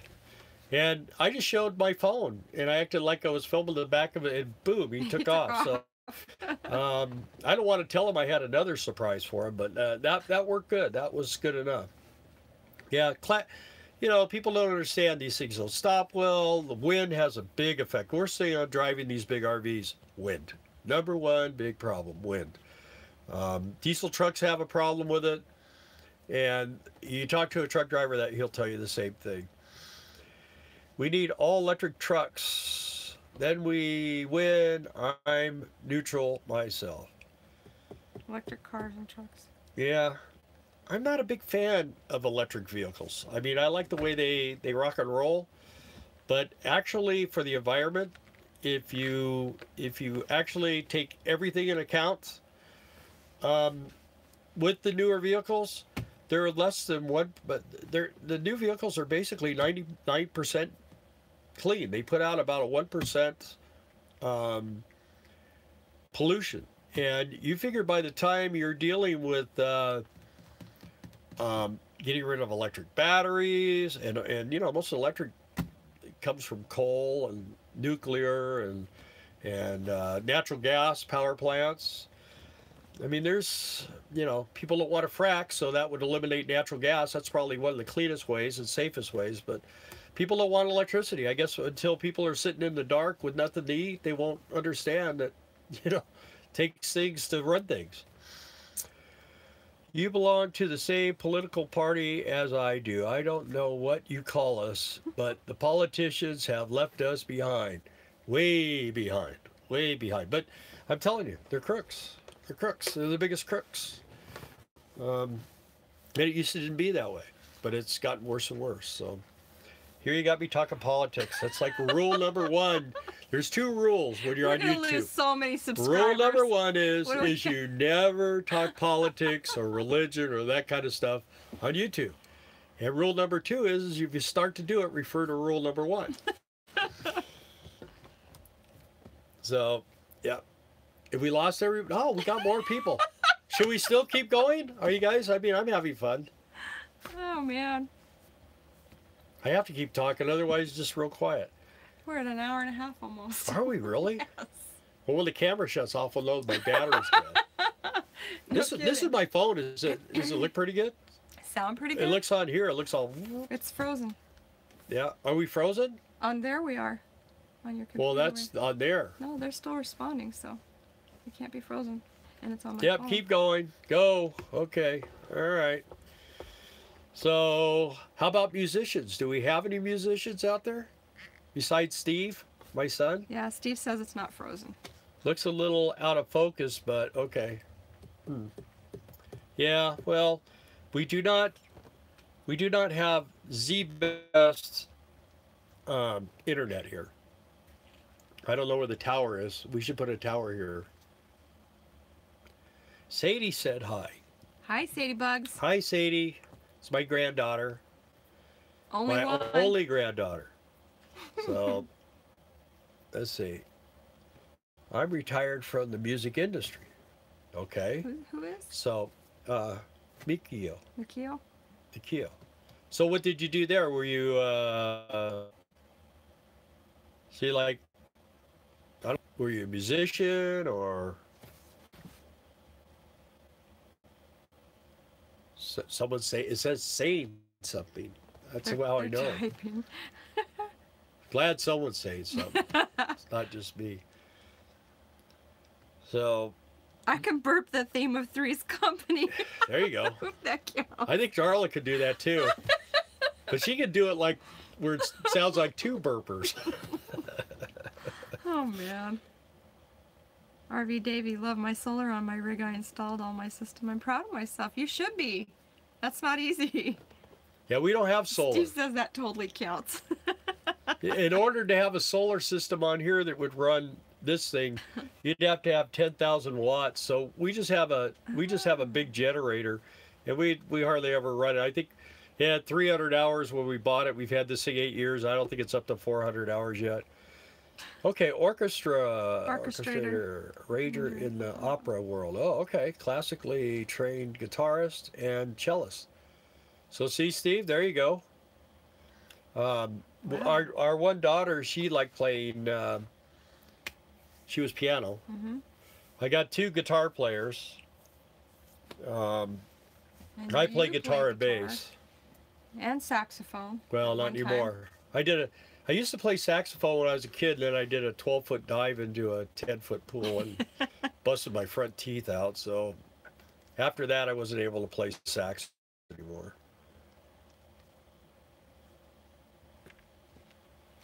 Yeah, Steve, you know, the problem with putting solar panels on this is it would make no sense for us because the only time that we would need them is when we're going from place to place, and you know how that works. Well, you we know, have a generator. We haven't to pay the money to put a solar system on here. I could buy 500 tanks of fuel. You know, so. We had that one friend that spent 10 grand putting solar on his, and he still has to run his generator most of the time. So. But it's good. I mean, these big rigs, Adventure Van Man Brian, he uses his all the time. Yeah, well, and that works good for him because certain applications that it's really good for. Yeah, I mean, he doesn't have microwaves. He doesn't. I mean, you shut the lights off in here at night, it still looks like a city. I mean, there's lights everywhere. There's little lights and indicator stuff running. lights and stuff. So, and the microwave has lights, and there's the ice makers flashing, and it's we have to have 50 amp. We go on to a 30 amp. You go out there and grab a hold of the plug, and it's like just smoking, man. It gets hot, but you know, I got TV, I got satellite, we got the internet's always running. You know, but that's so we can like do live feeds. Right. For all our subscribers. Yeah, I think if you're gonna boondock, if your lifestyle is gonna be out in the woods, come in, dump, refill, hit the store, and go back out in the woods, absolutely. I would have solar panels on the top, the sides, maybe even on the bottoms. I don't know. You know, some of these new solar panels, like my son said, are really, really advanced. We were selling solar panels at Brett's RV. You could park underneath the lights at Walmart and it would charge your batteries. Not real hard, but it would actually you could see your meters working. But like I say, we have 4 T105 Trojan batteries. So when we park at Walmart and we close everything all up and we go to bed, you know, we watch TV, do whatever we're going to do. We don't burn those batteries off. It takes what, about 2 days to burn those batteries down to where they're dead, where you have to. The only reason why we have to run the generator is because we got a hair dryer, coffee pot, we got all this stuff going in the morning because we take showers, we drink coffee, we do everything. So it runs for about half an hour, 45 minutes in the morning, and that's it. It doesn't run anymore. And then when we start the engine, then the engine charges the batteries all day long. And then like our water heater works off of engine coolant. So that keeps the water hot all the time we're driving. And then our battery, our refrigerator runs off of 12 volts the whole time we're driving. So we don't use propane, very much propane when we're traveling. Like I say, we'll fire the generator and then the electric deal heats the water. So it works for us. You got to do what works for you. That's one thing I always say about this lifestyle is that everything I say is my opinion, and that's the thing. Just like Davey, he has his own channel. He's going to do things differently than I am, and maybe he might be more into what you're doing. I mean, today we took the camera, but it wasn't like the perfect day and all that kind of stuff. We don't do a lot of the sightseeing stuff. There's guys like Eric and Brian and stuff. They're great at that stuff. I mean, they can find some really unusual places. Yeah, we're supposed to be trying to help people figure out how to navigate all this stuff, and so when we get off of our topics and we get doing other things, it actually hurts us in our subscribers. So anyone out there, of course there's only 17, you're probably all subscribers, but anyone out there that hasn't subscribed, please subscribe to us, because it's weird. The subscription thing, of course, everybody tells me don't worry about it. We're like, I was talking to Howie Roll, and Howie's a pretty nice guy, and he was telling me, man, quit looking at the subscribers. Quit looking at it. It really doesn't matter. The subscribership doesn't matter. It's the views. It's the minutes viewed. The minutes viewed. And that's the thing. We're over halfway to where we need to be, so that we get to a level where we're kind of like, okay, you're cool now. And then we just kind of roll from there, and whatever happens. But we got about another 119,000. We're almost there. Come on, guys. We're so close. Can we do 119,000 minutes tonight? Yeah, listening to me, that would be a blast. Really, though, guys, we do thank you for your subscription to our channel. We do. And hope you guys all do hit the bell and share. Like, if you like the content and stuff, share it on your page, or, whatever, however you can. That always helps. Because I do think that we have some valuable information. At least 19 of you think so at the moment. Yeah, so Trey's talking about AC on solar. There are people that do that, but man, that just, the secret to electric is when you're running something, go feel your cables. And if your cables are getting hot, you'll know that it doesn't like it. Heat is a definite indicator.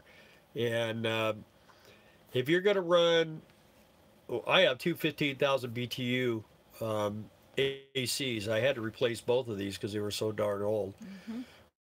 We were down our gate guarding in Texas. Down there. Yeah. The front. The front one went out. I replaced it. Then I bought, because the cover was different, I bought a cover to match for the back, so they look the same. because it was an older cover on the back, and they had the older, so they did both match. And as soon as I got the new cover, then the back one went out. So then I had an extra cover, and I ended up giving that to a friend of mine. But anyway, yeah, you either have to run the generator or you have to be plugged in. I don't think it would be a good idea to try to do it on solar panels. You're right, maybe in the future, but at this point, I wouldn't give it a whirl. I would trust it. Hopefully Walmart keeps their parking lot lights on still when the zombie apocalypse happens. You know, we'll see. You know, you never know. Could happen. Maybe we'll just be. They probably, what they'll do zombies. is put those big yellow poles that you can't drive under. So you can't get in there. How many of you guys have encountered those? They put them in the driveway, and they go up and over, and you can't drive anything taller than a pickup truck through there. It's great. Yeah. They don't want you in their parking lots. They make sure. So I'll tell you, Davey, the secret to solar is a ton of batteries. That friend of ours that spent 10 grand, he must have had, what, 15, 16 batteries. I think he had 16 batteries. He has an Essex, which is like a 45-foot motorhome. And he had these batteries. I mean, I think every closet in the bedroom he opened had a deep cycle battery in it. And he still couldn't run his air very long. He could run it for about maybe an hour, and then his batteries were toast. Hey, it looks like we're going to have maybe one new subscriber. We are? Yeah. Who? Your kid. Steve? Mm-hmm. He's thinking about it. Oh, thanks. Well, don't think too long. Yeah, we're just going to have to come live with you if we can't support ourselves with YouTube, Steve. I think you already are. The new 48-volt systems seem good for air conditioning, but still so new in the industry. I'll tell you one thing, though. We've been in, of course, not screaming hot, but if we have dual controls. No, the vents. We have what do you call them things? We got the exhaust vents, you know, fantastic vents. Yeah. We have two of those. And I'll tell you what, if you keep them on low and you got them sucking out, and you keep the windows on the shaded side of the RV open, it'll cool it down a little bit. And we got our awning, and we got everything out. We also have those sun guard shades that we buckle on all the windows and you've seen that if you watch it when our RV is parked. I cover all the wheels and tires. I cover the mirrors, and I cover all the windows. And that makes a big difference. I mean, because, you know, the brightest thing in the world was to paint this thing black. It's kind of like wrapping yourself in aluminum foil and laying in the sun. But really, because this has a 9-layer roof and 5-layer walls, you don't feel it inside as much. It's basically the windows are where you get the most heat in this thing. And the windshield on this is 4 feet high. And the reason I know is because I had to replace one. So 4 feet high is how tall those windshields are, and they let a lot of heat in. So by having our front curtains closed and having those deals on the outside makes a great big difference. And you get those from RV Toy Store in San Diego. Really good place, nice people. They'll take care of you. Yeah. Let's see, in Arizona, way too hot here in Phoenix area. Yeah, I know. It's, her brother lives in Lake Havasu. So, I mean, like if you're a mechanic or something, most of those guys work at night. You know, they don't work during the day because it's just too hot. Smoking. Yeah. And we lived in the Mojave Desert, and I'll tell you what was nice. My shop, the first thing I did when we got a new shop, and we had like all this work done and made it so that it was like a garage inside of a warehouse, and the bikes that weren't being worked on sat out in the warehouse, and my grinders and mills and all that crap were all out there, the tire machine and everything. And then the motorcycles came inside like a clean room with roll down doors. And we had a swamp cooler and a gas heater in there. So in the wintertime, we were warm, and we kept everything closed up. In the summertime, we turned on that swamp cooler and opened all the doors up. And I'm telling you, guys would come on their bikes, just come over and visit, could get rid of them. They just sat there, it's so nice in here. I'll wait for the sun to go down. So anyway, if you decide you need to come to live with me, I may actually decide to move into an RV. Thanks, Steve. Yeah, we'll let you know a week ahead of time so you can have a head start. We'll find you. We'll find you. Save energy. Yeah, well, really, when you figure it out, every light bulb in here is LED. I think probably the biggest draw we have right now is our refrigerator, and it's just a little heat deal that's on the tubing because it's an RV. Had to rebuild that too. I had to replace the cooling system. I've rebuilt everything in this stupid thing. And that's just the way it is. And that's why it's nice to learn how to do stuff. And like I say, if you guys have a problem, ask Mikio. I'm trying to help her find doors for her RV. I can't always do everything, but I can try. And there's people that can make stuff. And I need to see if it's just like a flat panel, they'd be easy to make. Nothing to them. If they're molded, they can still be made, but it's going to be a lot more involved.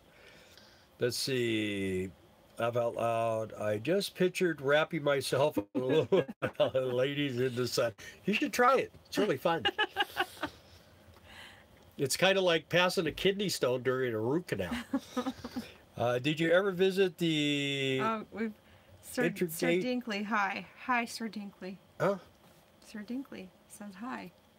I don't see him yet. Sir Dinky. Dinkley. Hi. Hi. Hi. Oh, there he is. Okay, I missed it. Hi, Sir Dinkley. Let's see. Did you ever visit the interrogation in the Mojave Desert? I had a cool sound bath there. Totally hippie thing. I can't say that I have. Integration. Visit the integration. Integration? Is that interrogate? No. Obviously, we haven't. We can't say it. Integratron. That's what it is. No, I don't. I haven't. For a minute there, I thought you were like being tortured or something, waterboarded or something. My fridge is a Norcold propane. Eats my propane. Do you have electric too? Now, if you're boondocking, that's not going to do you any good. But if you have electric, I'll tell you what, when I was delivering RVs to people, people would trade their RVs in and they would buy another RV and I would do their walkthroughs and I'd show them how to do everything. I'd take them out to the water heater. I'd say, okay, and this little switch right here turns on the electric. And they go, what? Electric?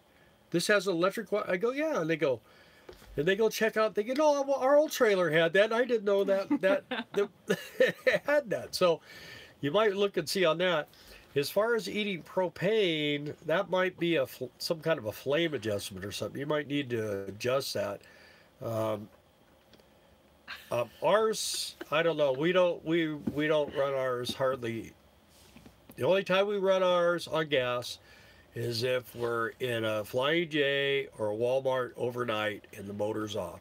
Anytime the engine is running, it's running on 12 volts. Anytime we're plugged in, it's on 110. Let's see. Oh, Leah. Hi, Leah. Boy, the whole family's going to be here shortly. Your number one fan is here now. I heard there was a good discussion on politics. No, it's over with. You'll just have to... We're going to talk about your life. Replay. How about that one? Let's see. Good night. It's been great spending time with you guys. Hey, good time with you. Yeah, we appreciate you we appreciate you being here. It looks like our numbers are dropping off. Must be Betty Boo Boo time. Pretty soon it'll just be us and the kids. It's the family hour now. Then we can talk politics. Okay, I'm taking my rig in tomorrow. See what's up. Trey says good night, Steve. Yeah, Trey, he's a motorcycle guy too. We don't have motorcycles anymore, but he's an ex-motorcycle guy too, I guess you'd say. For your information, I told a friend about you. He's getting ready to retire and go traveling. So that should be a +1 sub. This is a Brian thing. Yeah. Just pretend I just made a salad or something. Or coffee. Yeah. No, not coffee. He always does that. I know. He thinly slices the tomatoes. I always tease him about thinly sliced tomatoes. And takes his first bite of his breakfast or his lunch or his dinner, and then it goes. Yeah, ask Brian about Billy Burgers. Huh. Got him Oh hooked yeah, up. Billy Burgers. I'll tell you what we did this year at Christmas trees. We Thanks, ate RV so. Davey. We think you're great too. Yeah.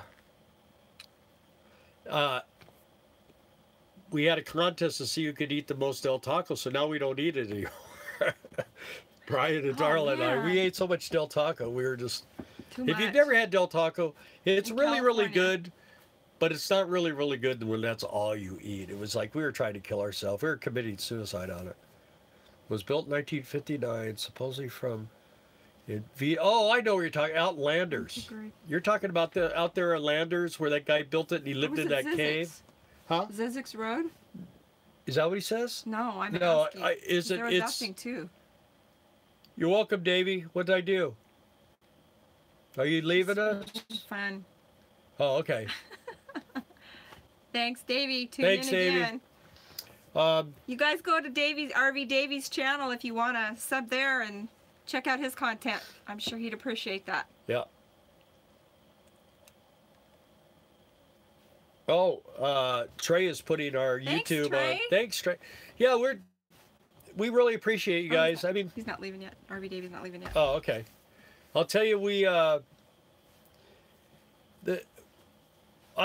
Brian kept telling, you guys ought to do a YouTube channel. You'd be really good at it. Oh, yeah, we're gonna do it. We're gonna do it. And you know what happened is I made the big mistake of buying this phone, and I told him, I got this phone to do a YouTube channel. He said, well, we got to do it.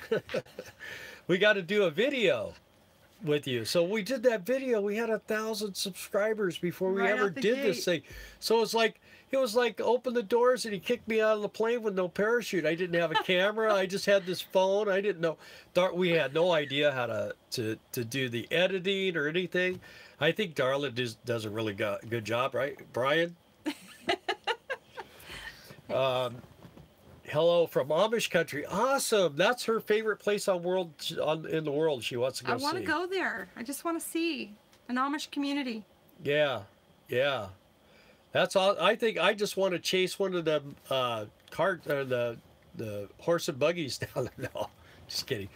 But they'll think I'm Amish because I got a black motorhome, right? Yeah. Like in Arkansas, if you have a black car or a black truck, they think you're what is it? Mennonite. Mennonite. They do. Yeah. My brother has a black Peterbilt. They think he's a Mennonite. Let's True see. story. I was looking at a Class C floor plan today and was thinking of where to place the Christmas tree. Outside. You should come work for us. We have 1,400 Christmas trees. Yeah, you should come Yeah, work there for you us. go. It'd be fun. Yeah, we have a little Christmas tree, a little fake one. It's about this big. We put it underneath the bed. We put it on the dash. It's just, you don't want anything that can burn. I don't know. People play with candles and stuff. These things they're tinder boxes, especially when they get older. You don't want them to catch on fire. I got 3 fire extinguishers. I got one right above my head, one in the bedroom, in case it starts burning. I'll get out of there. We got to escape out there, but yeah, and I got one outside. Mimi Weekend, he taught you well. Who? Oh, maybe Weekend he taught you well. He taught you well. I was going to say radio, but okay. Radio what? I feel like we're having Friday night dinner right now, Leah. Every Friday night, all of our kids and their friends and boyfriends, girlfriends, all that stuff, everyone would come over, and we had a pool in the center of the house. So they would come over and swim, and Darla would make dinner, and I'd barbecue. We'd every Friday night we had a big thing, and then the kids would all play games, and they had their own room where they could go watch TV and stuff. Those were really, really good days. And then all of a sudden, them traitors all left us. Yeah. My son, you got to show that picture on there, embarrass him. There you go. See that? All right. I think we're getting sidetracked here. Drive Amish school teachers. I drive Amish school teachers. Really? Come during the school year and I can take you into a schoolhouse. That would be cool. That would be. I think it's, we used to watch all those Amish shows on TV, and I know that was probably like not a good representation because every time we've met Amish people, they were really, really awesome. Okay, Steve B2. Okay, and then RV Dave, is yours RV 40 foot? No, it's 37 feet long. And I don't know, for us, it is really just right. I don't know what it is. Oh, now I got it. We taught him well because Brian. Oh, Yeah. Brian. We're his adopted parents. It's you have an older brother. There's such a lag from the video, so. Adventure Van Man Brian is our adopted son, Steve, because you won't buy an RV. He's our road kid. That's what they deemed him. Let's see. I love Lancaster, Pennsylvania. Great Amish community. They sell great foods in Philadelphia at Terminal Market. Yeah, you know, another place I'd like to see is Hershey, Pennsylvania. Yeah, me too. We got to get over that. We almost had a job over in New York, but they kind of play games with us, and I don't like being played. We almost had one in Tennessee too. Yeah. But we went to Key West, Florida instead. Yeah, that was. You want to hear a sad story? You want to hear a good story though? We went to Key West, Florida, spent 9 days, and hated it. All we could do was get out of there. And the place we were at is right where the hurricane came right across, and the people that took our job watched their motorhome get destroyed. And I would not have stayed there during that. So for some reason, I just did not feel comfortable with it.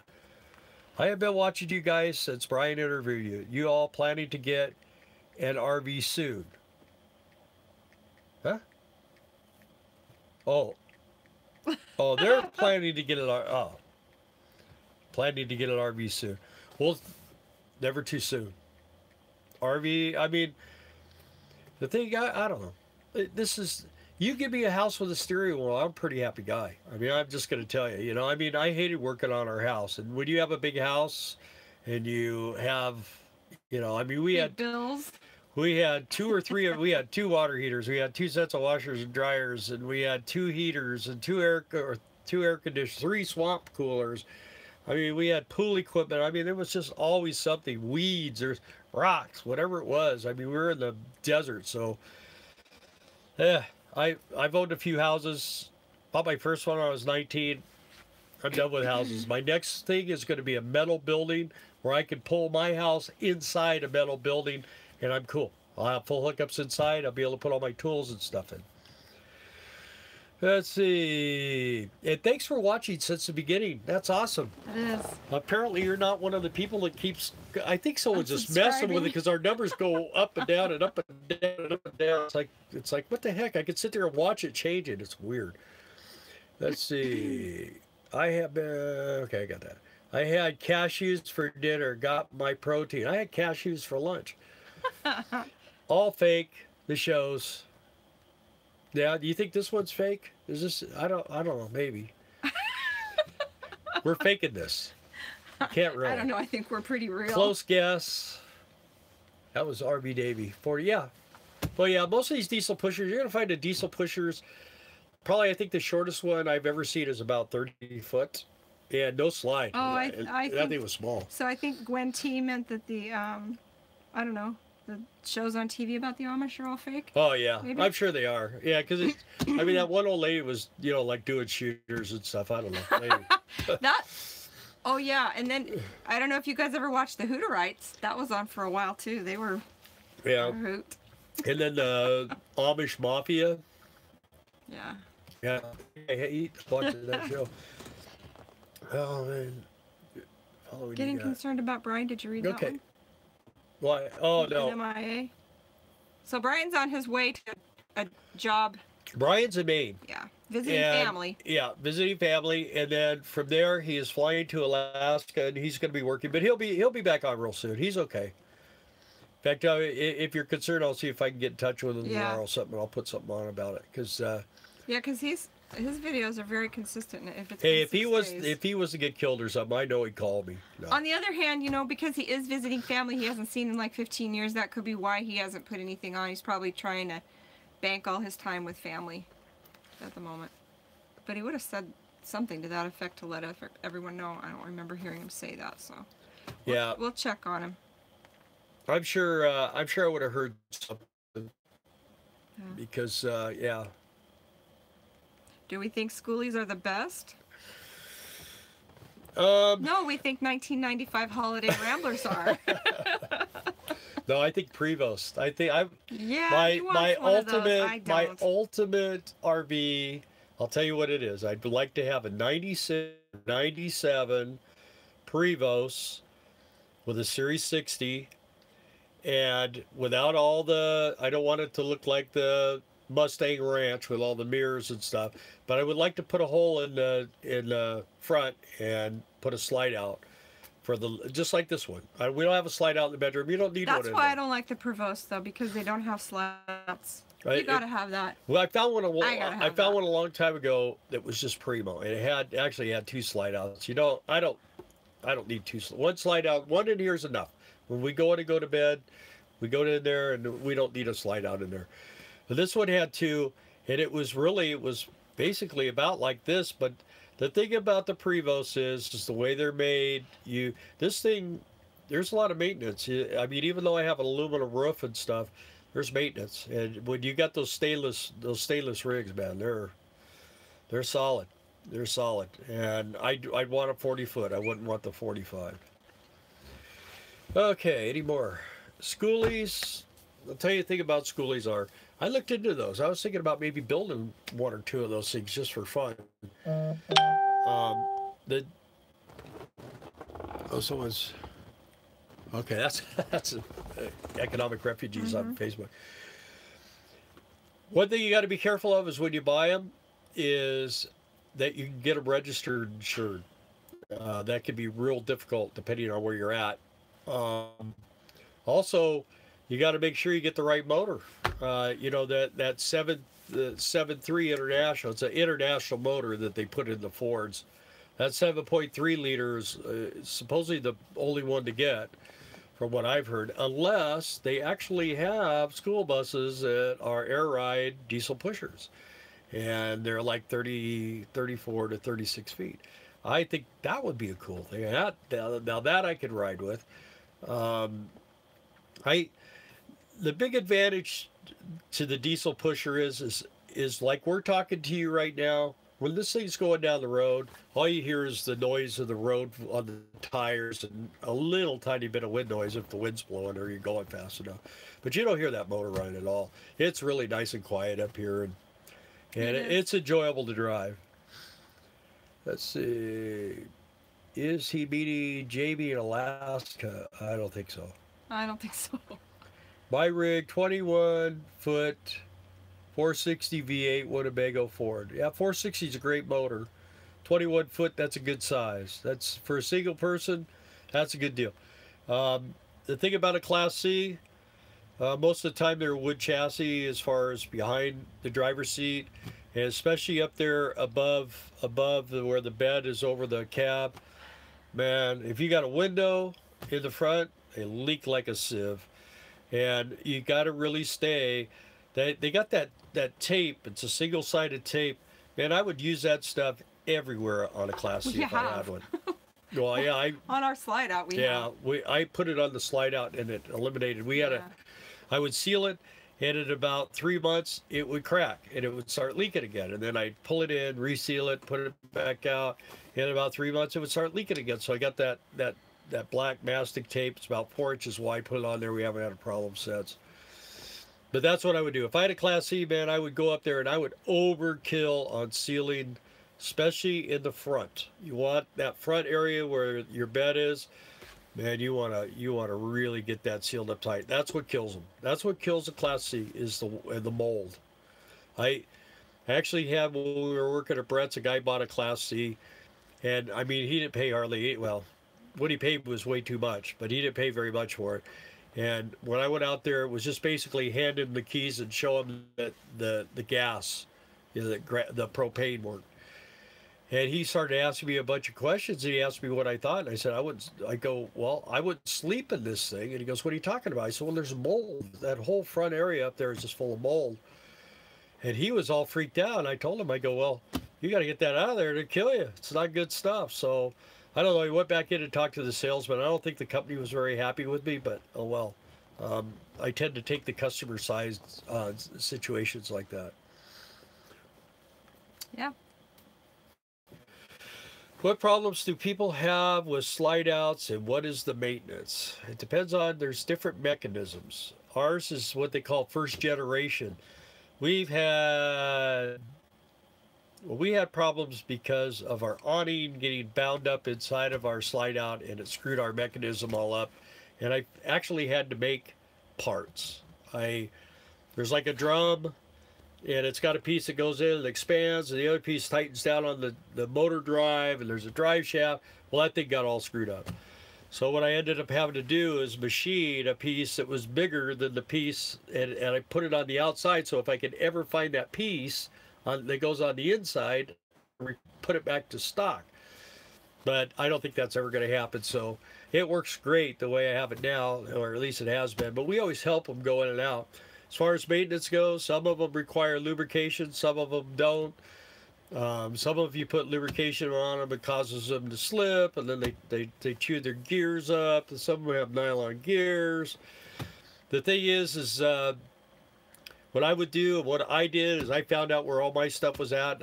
My buddy, he's got a American Tradition, and I've helped him fix his a couple times, and he's got it down now. He knows how to fix these. He's got these little square channels that go over these shafts, and we finally got it timed real good. So, but his goes out and goes down, and that's when they get in trouble. Ours doesn't. We got like a 3-inch step. When they come back in, they got to lift up, and that's when his screws up. So it's just one of those deals. What, do you want to get off of here? We got 13 people left. Okay, we're going to cut this short. Let me go through these real quick. No more questions for the night. But we need to do, would you guys like this? One more question. Would you guys like to have this more often? I got to put the kids to bed. Night, guys. Good night, Steve McLean. Night, Steve McLean. Let's see. Okay, let's see. What problem? Okay. Bree, you two have been, Beads, you two have been long-time RVers with all your insight. Ever thought about starting an RV construction company? And, you know, my next company, I want to just count money. Well, honestly, I mean, in order to do something like that, you'd have to have so much financial backing, and we don't know people that have money. Yeah. In Arizona, no rain, but it does rain. I've been in Arizona when it rains. Paid $6,500. That's, you know, for Class C. What year is it? I don't remember what year it is. You know, Class C's, you can get a pretty nice Class C for 10 grand or less. Just got to check them over real close, like everything else. You're good at making parts. Laugh out loud. Yeah. Well, sometimes you have to be good because that's your only option. Good night, guys. Thanks for the sub. RV Davey. There you go, Dave. Is blowing sand a problem with slide outs? Not really. They seal up pretty tight. I put all new weather stripping on mine because it was old and it was white. It wasn't the motor that was hard. black. So if it you was guys really ever have easy. to do that, just know. The hardest part really is easy. the hardest part is finding them in an RV dealer. The hardest you part have was to convince taking them. off the old. But when you work at an when you work at an RV dealer and you're a parts guy, you can find stuff. Thanks, Darla and Bill, for the wonderful chat. Thanks, Stan. Thanks for watching. Let's see. We went really long on this thing, so. Yes. Sure, really do it long. again. Everybody, okay. Night, guys.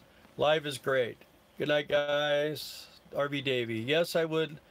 I'm a newbie. Your advice is very helpful. And that was all in capitals. Either your cap lock is on, or you're screaming at us. No. No, well, you're far away, so we have to do that so Yeah. we can hear you. Yeah, there you go. Yeah, it's actually better when you do it in caps because us old folks, you know, we I got know, all we're these going glasses. We need binoculars. That's why I've got my phone here. I've been reading your comments, so I don't have to like be on top of the camera. Terry, I'm sorry. You know what we decided? I said to Darla, I said, you know, we haven't made a video in a little bit. That last video we made in Arkansas, and I said, let's just put that on. So we don't really have anything fresh. Fresh. So. Anyway, And these I don't have to edit. You get to see all the boo-boos. no one's gonna live. watch. No one's gonna click on and watch this. You Not know a why? 2-hour one. Because it's a 2 hour. So they're gonna be going, Yes. dang man, I'd have to take the day off. Let's see. It's over 2 hours now. Yes, like this is found it. 95. Yeah, well. She said her caps lock is broken. Oh, okay. That's why. 95, 6500. Well, I don't know how many people know this, but this is a 95 Holiday Rambler Imperial. At the time we bought this, it was around 70 grand. $50,000 to $70,000 is what they were going for. And we bought this for 25. Yep. Leah Valerie, she loves you. And I love her too. And I love her too. That's our daughter. And Davey, take care, Davey. Talk to you later. Leah Valerie, good chat. Appreciate all your wisdom. I wish my wife would. I'm sorry, my key is broken. Okay, arrived late, but live is fun. Thank you guys, all of you, so much. Thank you guys. For, logging on. Good night, and next time we'll try to give you a warning. I guess like a day or two before or something. Yeah. So anyway, this was or at this least was a great. minute or two before. We might end up having to do this a little more because once we start working this place as a zoo. So anyway, subscribe, share if you want to, and comment. We love those comments. Appreciate it all. All right, bye, Dave. Night, guys. Bill. Night, Darla. Sweet dreams. Night, John boy. Cool. All right, guys. Good night. Bye. Kill it. You want to do it? Kill it. The X up top. Right there.